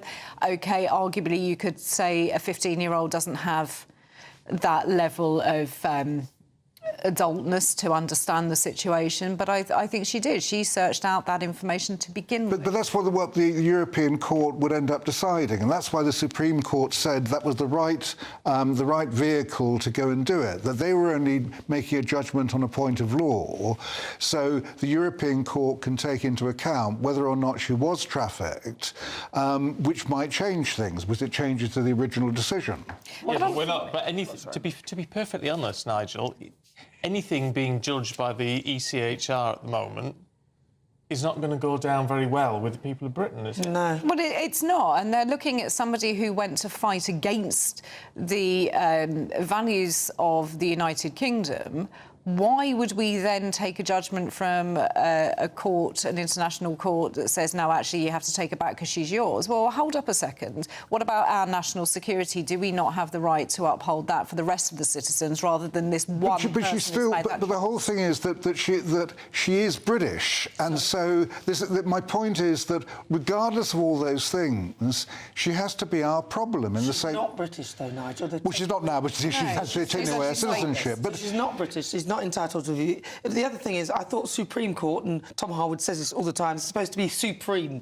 Yeah. If it's supreme, how come you've got another court now that is above the Supreme Court? Because they argue that they didn't have jurisdiction over this particular situation of whether or not she was trafficked. So when it went to the Supreme Court, all the Supreme Court judged was whether Sajid Javid had been right within the law or taking away her citizenship, and they ruled that he was right. It didn't take into account this whole business about whether she was trafficked or not. Having a Supreme Court if it's not really supreme? Well, it's not, is it? It's supreme in the law, but what it not really, is it? But what it was doing, but its job there was purely to say whether the law was followed, and it did. It said that the law was followed. So why can't we end it there? Well, because the Supreme Court, in addition to that, said, look, if it comes down to trafficking, that's not one for us, but it would be one for the European Court. So the Supreme Court said... You're saying that they handed it over to the ECHR? They said it could go to the ECHR, yes, that's right. Well, maybe it'll come back to them and they can be supreme again and say no. Right, to the Times, Claire. I mean, what is going on here? When it comes to Northern Ireland and the Troubles, we're treating, according to Sir Keir Starmer's own aide, we're treating military veterans worse than terrorists, apparently. Well, this comes as the Troubles bill is going through Parliament. You've got David Johnston, who was appointed to be the Northern Ireland Veterans Commissioner, who said that the new legislation is eating away at the very fabric of the armed forces. And a number of quite seasoned generals have come out to say this is the reason why people aren't going into special forces. It's also the reason people are leaving the special forces, because they do an incredibly difficult job that they're then going to be taken up personally to be held accountable for the actions that have undertaken. And I see that, and none of this is going to be simple. The Troubles was a particularly violent time, a very complicated time, and I think that bad behaviour on all sides, let's be perfectly blunt about it. But it does feel as though IRA terrorists have been allowed to almost get away scot-free. They have been let out of prison. This is all part of the Good Friday Agreement. So the victims of those individuals aren't going to get their justice, whereas it's argued on the other side that the Irish families are still looking to hold the British soldiers accountable because they don't feel they've got any justice. Nobody is going to win at this at all. At some point, you've got to draw a line, haven't you? Well, I mean, I think that the issue here is actually striking a balance. And I mean, Claire's right, that you've had IRA terrorists who have got away with it. That was part of the Good Friday peace agreement. However, I also think that soldiers are not above the law. They're not, but it's very difficult to judge something again when you're in the field. For people in cosy offices 30 years later to then make a judgment. No, I take that point. I mean, there was one soldier in his 70s who got off recently when he ended up in a Northern Ireland court, and he's never committed an offence in the 30 years since he was out there. So I agree that there are special circumstances here, which is why we get the balance right. But I mean, look at the recent Canova report into Steak Knife, the MI5 agent who ran an IRA nutting squad, as it was called, basically killing informers. Here's a bloke who worked for us, killed 14 people, abducted another 15, and yet nobody is being held responsible for that. And I'm thinking about MI5 here, who actually ran him. Yeah, but that's fine, and we will always find one rogue person who's done something bad. You can't base the law on that. Let's be honest. Why would anybody want to join the armed forces if later on, many years later, 15, 20 years later, somebody could say, but when you were in there, you did that and you killed that person. And look, that is war.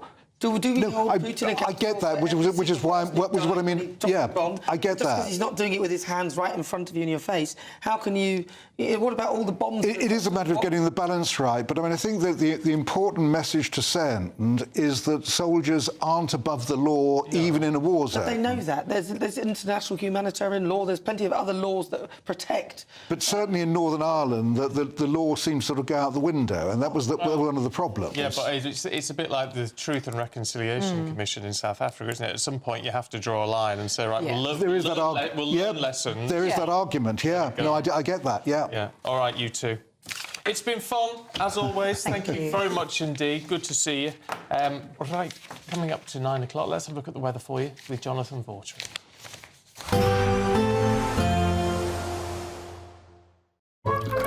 Warm and cosy, with a chance of zero visibility. Boxed Boiler sponsors the weather on GB News. Hello there, and very good morning to you. This is your GB News weather update provided by the Met Office. For some of us heading back to work today, we will need the ice scrapers on hand to get us going. Cold northerly winds coming all the way down from the Arctic are now well in play across all areas of the UK. And we've seen this occluded front just slipping its way across parts of Northern Ireland, Wales and England first thing this morning. So there could be some icy stretches around as you are travelling to work, so do take care there. As that rain, sleet and hill snow clears through there, we will see some sunshine developing for many areas come the afternoon, but further showers just drifting into some eastern coastal regions, and it is going to feel relatively cold out there with a fairly brisk breeze. But the most frequent showers over the next few days are likely for northern areas of Scotland, and an amber snow warning comes into force for areas of the Highlands and the Grampians this evening and overnight into Saturday. 30 to 40 centimetres of snow building up and temporary blizzard conditions with the strong winds that we have around as well.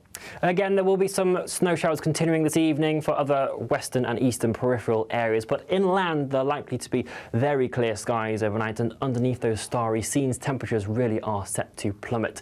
The frost will set in very quickly as soon as the sun goes down overnight, and by the time we reach the end of the night into the early hours of Saturday morning, a severe frost, potentially as low as -10 degrees Celsius in parts of Scotland, particularly where we do have some snow cover around. So a very bitterly cold start to the weekend for all of us. Into tomorrow, we'll likely see a few more of those wintry showers just drift into eastern areas of England, and so there is another snow and ice warning that comes into force here throughout Saturday. But again, if you are inland away from those, there will be a decent amount of sunshine if you want to get outside, but it's still going to be feeling very cold with that brisk breeze in play. Most of us not seeing temperatures higher than much of 2 or 3 degrees Celsius.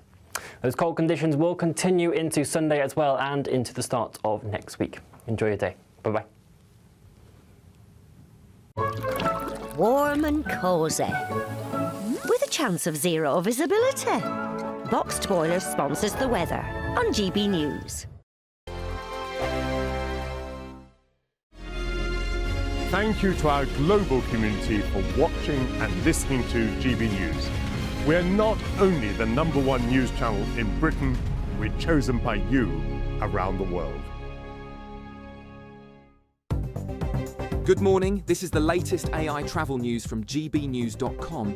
The A93 is closed at the snow gates between Braemar and Spittal of Glenshie because of adverse weather.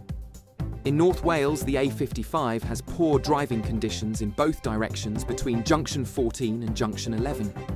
In Gloucestershire, the M5 northbound between Junction 11 and Junction 9 has an incident with a vehicle crossing the central reservation, leaving one of 3 lanes closed. And on the trains, Avanti West Coast has major engineering work between Milton Keynes Central and Northampton, or Rugby, while Cross Country has major engineering work in the Cambridge area. For more travel news, go to gbnews.com. This is your chance to become our biggest cash prize winner to date. £85,000 in totally tax-free cash could be making its way from our bank account to yours. It would be like having over £7,000 per month extra to play with, each month for a whole year. That could be you, safe in the knowledge that 2026 is on us. For another chance to win £85,000 cash, text cash to 63225. One entry costs £2.50 plus one standard network rate message, or text bonus to 63225. 5 entries cost £5 plus one standard network rate message. Go to gbnews.com/win. Entries start at £2.50. Call 0903 686 3232. Calls cost £2.50 plus your network access charge. Or post your name and number to GB18 PO Box 8690 Derby DE1 9TT. UK only. Entrance must be 18 or over. Lines close at 4 p.m. on the 30th of January. Please check the closing time if listening or watching on demand. Westminster's full of talk, but out here, it's the real world. Am I allowed to talk now? No, that's it. This is where it matters, real people and real lives. That's what politics is all about. In fact, has Trump made a good start? No. Straight answers, no spin, and just a couple of pints. How many fingers have I got up? About 10. So join me for Lee Anderson's Real World every Friday at 7 p.m, only on GB News. The People's Channel, Britain's news channel. You want to know what's really going on in the corridors of power? Labour don't know what to do with you half the time, and that makes you quite lethal in the chamber. Get behind the headlines with Chopper's Political Podcast. Join me, Christopher Hope, as I sit down with the great and the good of British politics. We'll see where this ruling takes us. These are the stories shaping our nation. Chopper's Political Podcast, available now on all platforms. Listen in and stay ahead.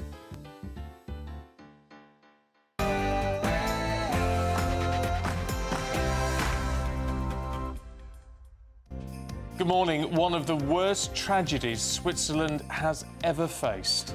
Around 40 people have died and 115 are seriously injured following a fire in a bar at a popular Swiss tourist spot, as the first victim is named. Yeah, this morning named as 17-year-old Italian golfer Emanuele Galoppini, described as a young athlete who embodied passion and authentic values.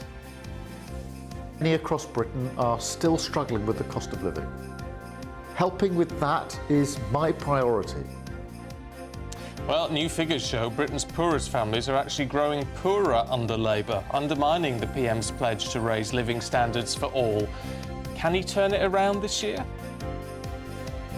6 people are dead in Iran after police opened fire on protesters defying a regime crackdown. A nationwide unrest escalates. We'll have the latest. To win for black cab drivers, because like you say, it's evening up the level of the playing field now. The fares are going to go up. Everybody should pay their fair share of the tax, no? Including the big boys.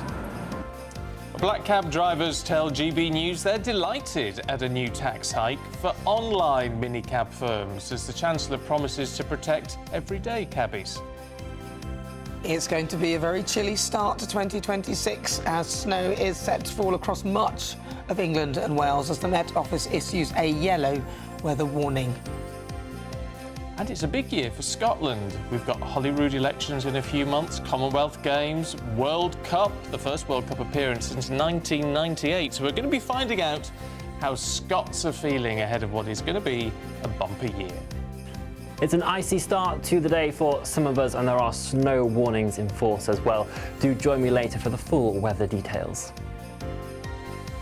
It's just gone 9 o'clock. I'm Stephen Dixon. And I'm Nana Akua, and this is GB News Breakfast.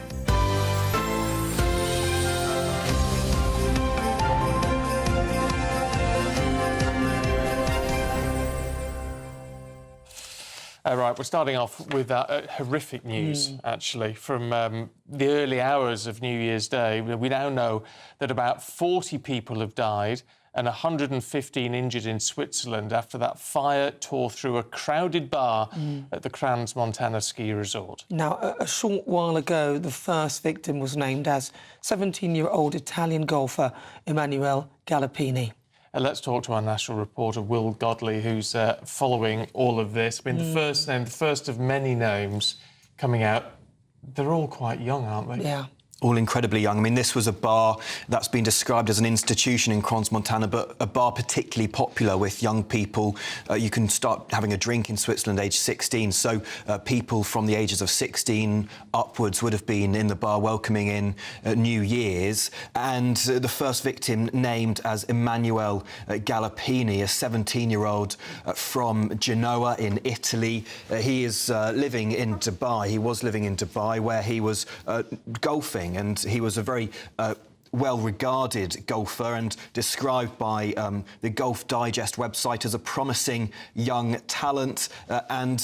In October, a Faldo series, golf series, a children's championship, described him as one of 4 rising stars across the entire world in the world of golf. And this morning, the Italian Golf Federation has released a statement in which they've said they mourn the passing of Emanuele Galoppini, a young athlete who embodied passion and authentic values. In this time of great sorrow, our thoughts go out to his family and all those who loved him. Emmanuel, you will forever remain in our hearts. Now, he is just the first of around 40 people the Swiss authorities have said have died in this horrific fire, the first to be named. And in the last few minutes, the Italian Foreign Ministry as well has reiterated that the figure of the death toll that they have is 47 people who have died in this. And they've said that 42 have so far been identified, and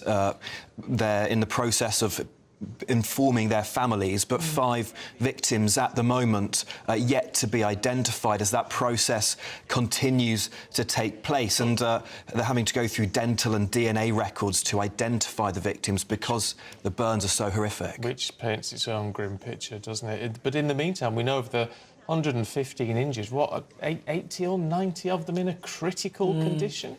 Well, yeah, that's come from the Valais State Councillor this morning, Stéphane Ganza, who's been speaking on French radio, saying 80 to 100 people are in a critical condition in hospital, not only in Switzerland, but in France, in Germany and in Italy as well. And he's been saying the situation is evolving, and that, speaking about the death toll as well, that could worsen in the coming days because people are in such a critical state. And not only the people in the hospital having to treat people for their burns, but also undergoing the process of identifying them as well and informing their families. And in fact, this morning on French TV, an incredibly distressed mother has been speaking to them, unsure about the state of her son, and it's an incredibly harrowing account of, but it paints a picture of the feelings happening on the ground there in Crans-Montana. She said she's been searching for her son for over 30 hours.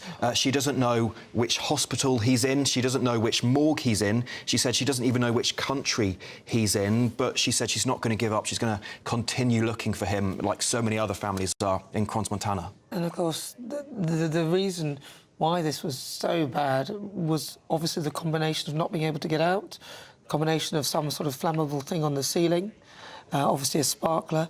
But what is worrying from this is that this kind of practice in this kind of area seemed to have been going on for a while. So they were lucky that this hadn't happened sooner. Well, yeah, looking at the videos of the fire on social media beforehand, people look at ease. They look like they're having a good time, holding up a number of champagne bottles with these sparklers and enjoying themselves. But then those sparklers hit the ceiling, and that's when this fire seemed to have started. Swiss authorities, though, are saying they're looking at all the hypotheses. Yeah, well, yeah, and as you said, the fire investigators have got to be able to get in and do their jobs. But what seems pretty clear on this is that however this caught, it's spread and become incredibly hot incredibly quickly.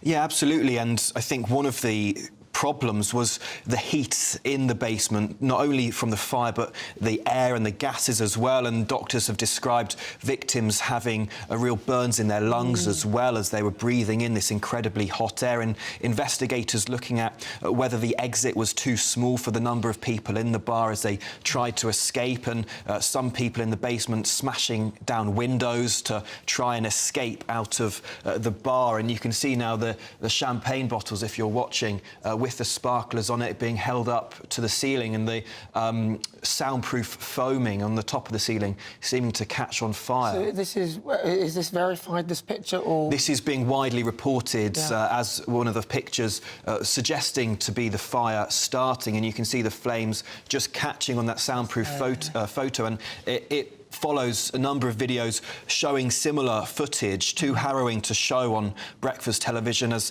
those foam boards on the top set on fire, and people there taking off their clothing to try and bat out the fire, thrash it out, but that unfortunately caused it to spread further, as there was some potentially gases in the air or whatever it was, caused the fire to spread into the rest of the ceiling, which eyewitnesses have said spread throughout the basement of the bar in just a matter of a dozen seconds or so. Oh, it's awful, isn't it? It is horrendous. Absolutely awful. It will be interesting to hear whether they'd exceeded the capacity, whether that foam is even legal on top of ceilings in this country. We have regulations against that. Also sparklers or that kind of candle, as it were. Sounds like they're not actually allowed in bars like that. So The owner was there, the female owner. There's a couple in France, aren't they, who own it. But the woman who owns the bar, she was there, wasn't she, at the time? Yeah, she's been named as Jessica Moretti. Her husband, Jax Moretti, both of them have owned the bar since 2015. Now, they've said that they were in complete shock at this fire, and this bar now totally in ruins as it's been burnt down. Of course, a huge tragedy, and they've told a Corsican newspaper that some of their employees have reportedly died as well in this fire as well. So a tragedy for them on that front as well. And Jessica, the owner who was there on New Year's Eve, has suffered burns to her arm. We're not sure just how critical those burns are, but as we're hearing this morning, up to 100 people in hospital in a critical state. All right, Will, thank you very much indeed. Perhaps it is an apt time for the daily reflection. The GB News 12 Days of Christmas. Day 9. Hi, my name's Jordan, and I'm a vicar in the Church of England. It's day 9 of the 12 Days of Christmas, and it's the 2nd of January. A new year, a new beginning, a new start. And at the beginning of a new year, often people make New Year's resolutions. They are promises, if you like, to ourselves on how we will live differently. Sometimes people make resolutions about drinking less, or joining the gym, or getting healthy and eating more healthy. And if people are anything like me, by February they are a distant memory and completely failed. So at the beginning of a new year, I like to remember the promises that God makes to me. As Christians, we believe God always keeps his promises. And when the angels come to the shepherds to announce the birth of Jesus, the shepherds are terrified, and the angels say to the shepherds, "Fear not, for I bring you tidings of great joy, for in Bethlehem the Saviour of the world has been born." Fear not. That's a promise I take from God. And he says it 366 times in the Bible. One for every day of the year, plus one. And this is a promise that I take refuge in my life. It's a promise that has led me through hard times in my life as I look to God, who is the one who takes my fears away. And I wonder this year if I decided to lean into that promise and fear less, how different it might be for me.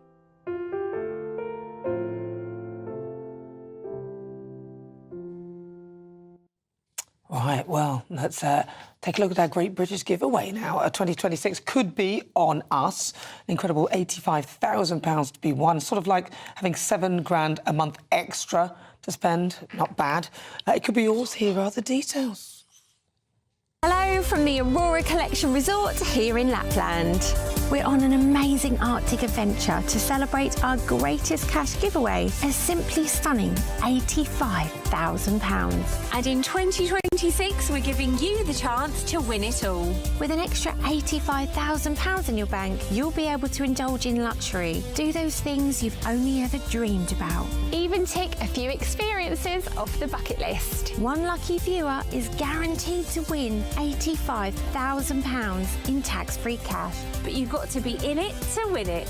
For another chance to win £85,000 cash, text cash to 63225. One entry costs £2.50 plus one standard network rate message. Or text bonus to 63225. 5 entries cost £5 plus one standard network rate message. Go to gbnews.com/win. Entries start at £2.50. Call 0903 686 3232. Calls cost £2.50 plus your network access charge. Or post your name and number to GB18 PO Box 8690 Derby DE1 9TT. UK only. Entrance must be 18 or over. Lines close at 4 p.m. on the 30th of January. The winner may be contacted live on GB News, week commencing the 9th of February 2026. Please check the closing time if listening or watching on demand. Good luck. Yes, best of luck to you on that one. Now, still to come, if you're north of the border, 2026 could be quite a year. We'll tell you why in a moment.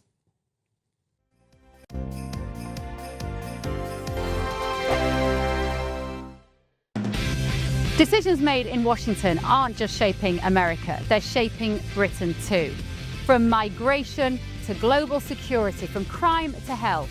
Whatever happens in the White House today will be felt in your town or city tomorrow. That's why The Late Show is live from Washington, D.C. Cutting through the politics to show you what it all means for Britain.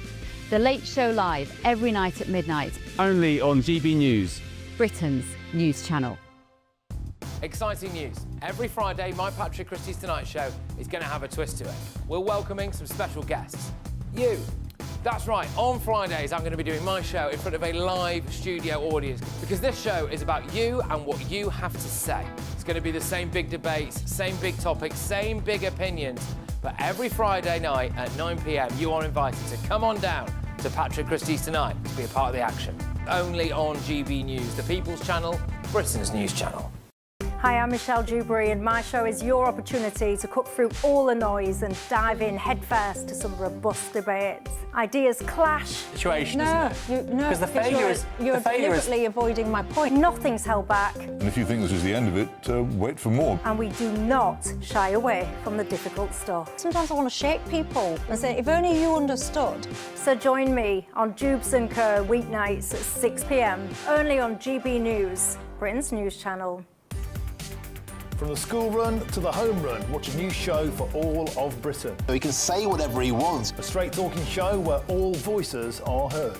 And, you know, when are we going to stop talking about smashing the gangs and actually do it? With the stories that matter from every part of our country. There's a bit of a crash landing there for your Chancellor. Bold, fearless and standing up for you. That's me, Martin Daubney, 3 p.m. till 6 p.m. weekdays here only on GB News. The People's Channel, Britain's news channel. Britain was once the envy of the world.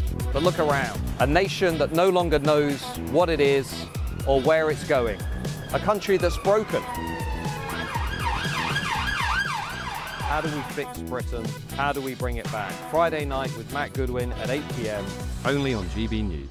No matter the state it's in, this is our nation. Join me, Jacob Rees-Mogg, for a genuine, honest discussion on where we have been, where we are going, and where we are with the people who set the direction. Tune in to State of the Nation every Monday to Thursday, 8 to 9 o'clock. Only on GB News. Britain deserves a newsroom that puts the facts and your voice first. Well, and that's what you get on GB News. Lively debates, lively conversation. And we're not afraid to hold power to account. And each other. So join me, Andrew Pearce. And me, Miriam Gates, for Britain's Newsroom, weekdays from 9:30 on GB News.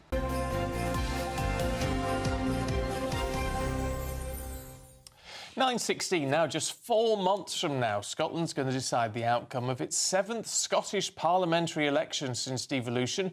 But the 2026 rollercoaster of news doesn't stop there. Oh, no. A once-in-a-lifetime generation World Cup tournament. I think that's what they said about the referendum. And a Commonwealth Games ensures that the world's gaze will fall on the Celtic North more than once this year. Well, our Scotland reporter Tony Maguire's diary is filling up fast as he looks ahead to 2026. 2025 was a huge year for Scottish news. 4 Women Scotland won their far-reaching Supreme Court case against the Scottish Government. President Trump opened his newest Scottish golf course in Aberdeen. The same city hosted the Tall Ships race, and the national side qualified for the FIFA World Cup in spectacular fashion. I couldn't be happier for my players. I couldn't be happier. It's fantastic. It feels great. But 2026 is already shaping up to top last year's news cycle, starting with the Scottish Parliament election in May. It will decide who the First Minister is, and in that choice, it's a clear one. It's either John Swinney or me. Because an SNP majority is well within our grasp. I'm not here to play a political game of Punch and Judy with the others. We're going after every single vote, whether that be in constituencies or on the list. All polls suggest we're headed into a 5th consecutive SNP government, but reform continues to eat heavily into Labour and Tory vote share. Expect a high-octane campaign period as ideologies collide. Then, in June, Scotland kicks off against Haiti in the World Cup, our first appearance in 28 years. Tartan Army optimism is at an all-time high. The sporting summer continues with the Commonwealth Games, returning to Glasgow in July. It's a slimmed-down event with only 10 sports featured, but Glasgow's looking forward to the return of 2014's carnival atmosphere. On the first day of 2026, South Queensferry holds one of the many Looney Dukes, where brave Dukers enjoy an icy cold New Year plunge. High-spirited visitors divulged what they want to see in the year ahead. Happy New Year! What are you most looking forward to in 2026? I know. Just to be happy. Yeah, what? Be happy and be so excited. Excited and happy, yeah. To be happy and healthy. New opportunities and good energy. Good energy, good energy. Think we've been lacking that last year. Oh yeah, definitely. Today, right this moment, the present. Just enjoying the moment. That's what I've come to realise basically matters.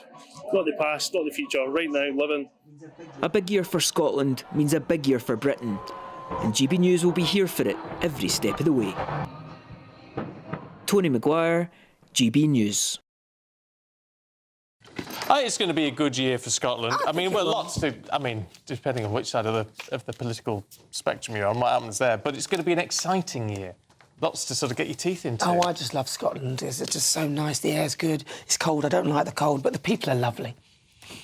Well, I like that. They are. Anyway, look, 9:30, Alex and Miriam are going to be here. What have you got you two in store today? Well, we're going to be recapping that extraordinary New Year's Eve show in which Alex beat me in an arm wrestle, so I'm not speaking to him anymore. The glory of beating a woman in an arm wrestle, hey, what can I say? I know, but if you'd lost, it would have been worse, Alex. It would have been worse. You Would have been wouldn't worse. beaten me, sunshine. No, I wouldn't have even challenged you, Nana, to be fair. I wouldn't have even challenged you. But we've got lots of serious news stories, of course, including this front-page story of the prisoner who has sued the government for keeping him in isolation, despite the fact that he is convicted of double murder and clearly hanging out with terrorists. But he sued us, and the taxpayer is now paying out £250,000 in compensation because apparently being kept in isolation in prison is a breach of his human rights. Oh my Would you believe? It's got, but this is the weird. I mean, it's only actually won about £7,000, but the cost rest of the it is case costs, to the taxpayer. And the question is, why did David Lammy accept this ruling? Why wasn't it challenged in the courts? But we'll be digging into that. And there's this other story, international story, an American story here about daycares in Minnesota. Somalian daycares, this is what it's all about. And supposedly there's so much fraud going on here. Donald Trump has said there could be up to $18 billion stolen and even funneled. Now, obviously, there's a lot to dig into here, but social media reporters are now saying that this could be even funneled back to the Somalian government. In fact, it's bigger than the GDP of the entire country. And it is an insane story. So we're going to dig into it here on the show. So it's going to be really interesting. And yesterday, Donald Trump actually announced that he was suspending all funding to all childcare in all states until we discover more what's going on. But it's a potentially phenomenal scandal, very organised. It's been compared to the grooming gang scandal here, obviously a very different type of crime, but nevertheless very organised and very concerning about who's involved. And Tim Walz, who of course was Kamala Harris's running mate in the US presidential election last year, year before now, isn't it? He is the governor of Minnesota. He's been implicated. Why did he not step in to stop the fraud? Oh dear. Big story. It is a big story. And of course, we're also, while we got some time, Nigel Farage's pledged to go in this big spending spree for the local elections. Spend every penny. Yeah, $5 million. $5 million, apparently. Right, though, isn't he? Well, I'm unconvinced about election spending and how much difference it makes. Certainly social media ads help raise awareness, but leaflets, do people read leaflets anymore? Yes, Are they bothered? I think to the audience that he's also advertising to, I think they're wise to use leaflets. You know, when you've got something physical in your hand that is there, it's almost like an advert constantly reminding you. I mean, the Liberal Democrats keep sending them to my door and I see them. And you still don't vote for them? No, I just set fire to them. Well, each to their own, each to their own, he said, trying to maintain balance. But I've got a lot of leaflets in my car somewhere, I'm sure. Anyway, Really that's good all coming paper, up I'll tell you that. after your weather.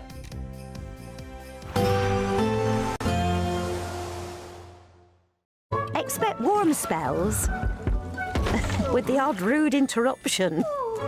Boxed Boilers sponsors the weather on GB News. Hello there, and a very good morning to you. This is your GB News weather update provided by the Met Office. For some of us heading back to work today, we will need the ice scrapers on hand to get us going. Cold northerly winds coming all the way down from the Arctic are now well in play across all areas of the UK. And we've seen this occluded front just slipping its way across parts of Northern Ireland, Wales and England first thing this morning. So there could be some icy stretches around as you are travelling to work, so do take care there. As that rain, sleet and hill snow clears through there, we will see some sunshine developing for many areas come the afternoon, but further showers just drifting into some eastern coastal regions, and it is going to feel relatively cold out there with a fairly brisk breeze. But the most frequent showers over the next few days are likely for northern areas of Scotland, and an amber snow warning comes into force for areas of the Highlands and the Grampians this evening and overnight into Saturday. 30 to 40 centimetres of snow building up and temporary blizzard conditions with the strong winds that we have around as well. Again, there will be some snow showers continuing this evening for other western and eastern peripheral areas, but inland they're likely to be very clear skies overnight, and underneath those starry scenes temperatures really are set to plummet. The frost will set in very quickly as soon as the sun goes down overnight, and by the time we reach the end of the night into the early hours of Saturday morning, a severe frost, potentially as low as -10 degrees Celsius,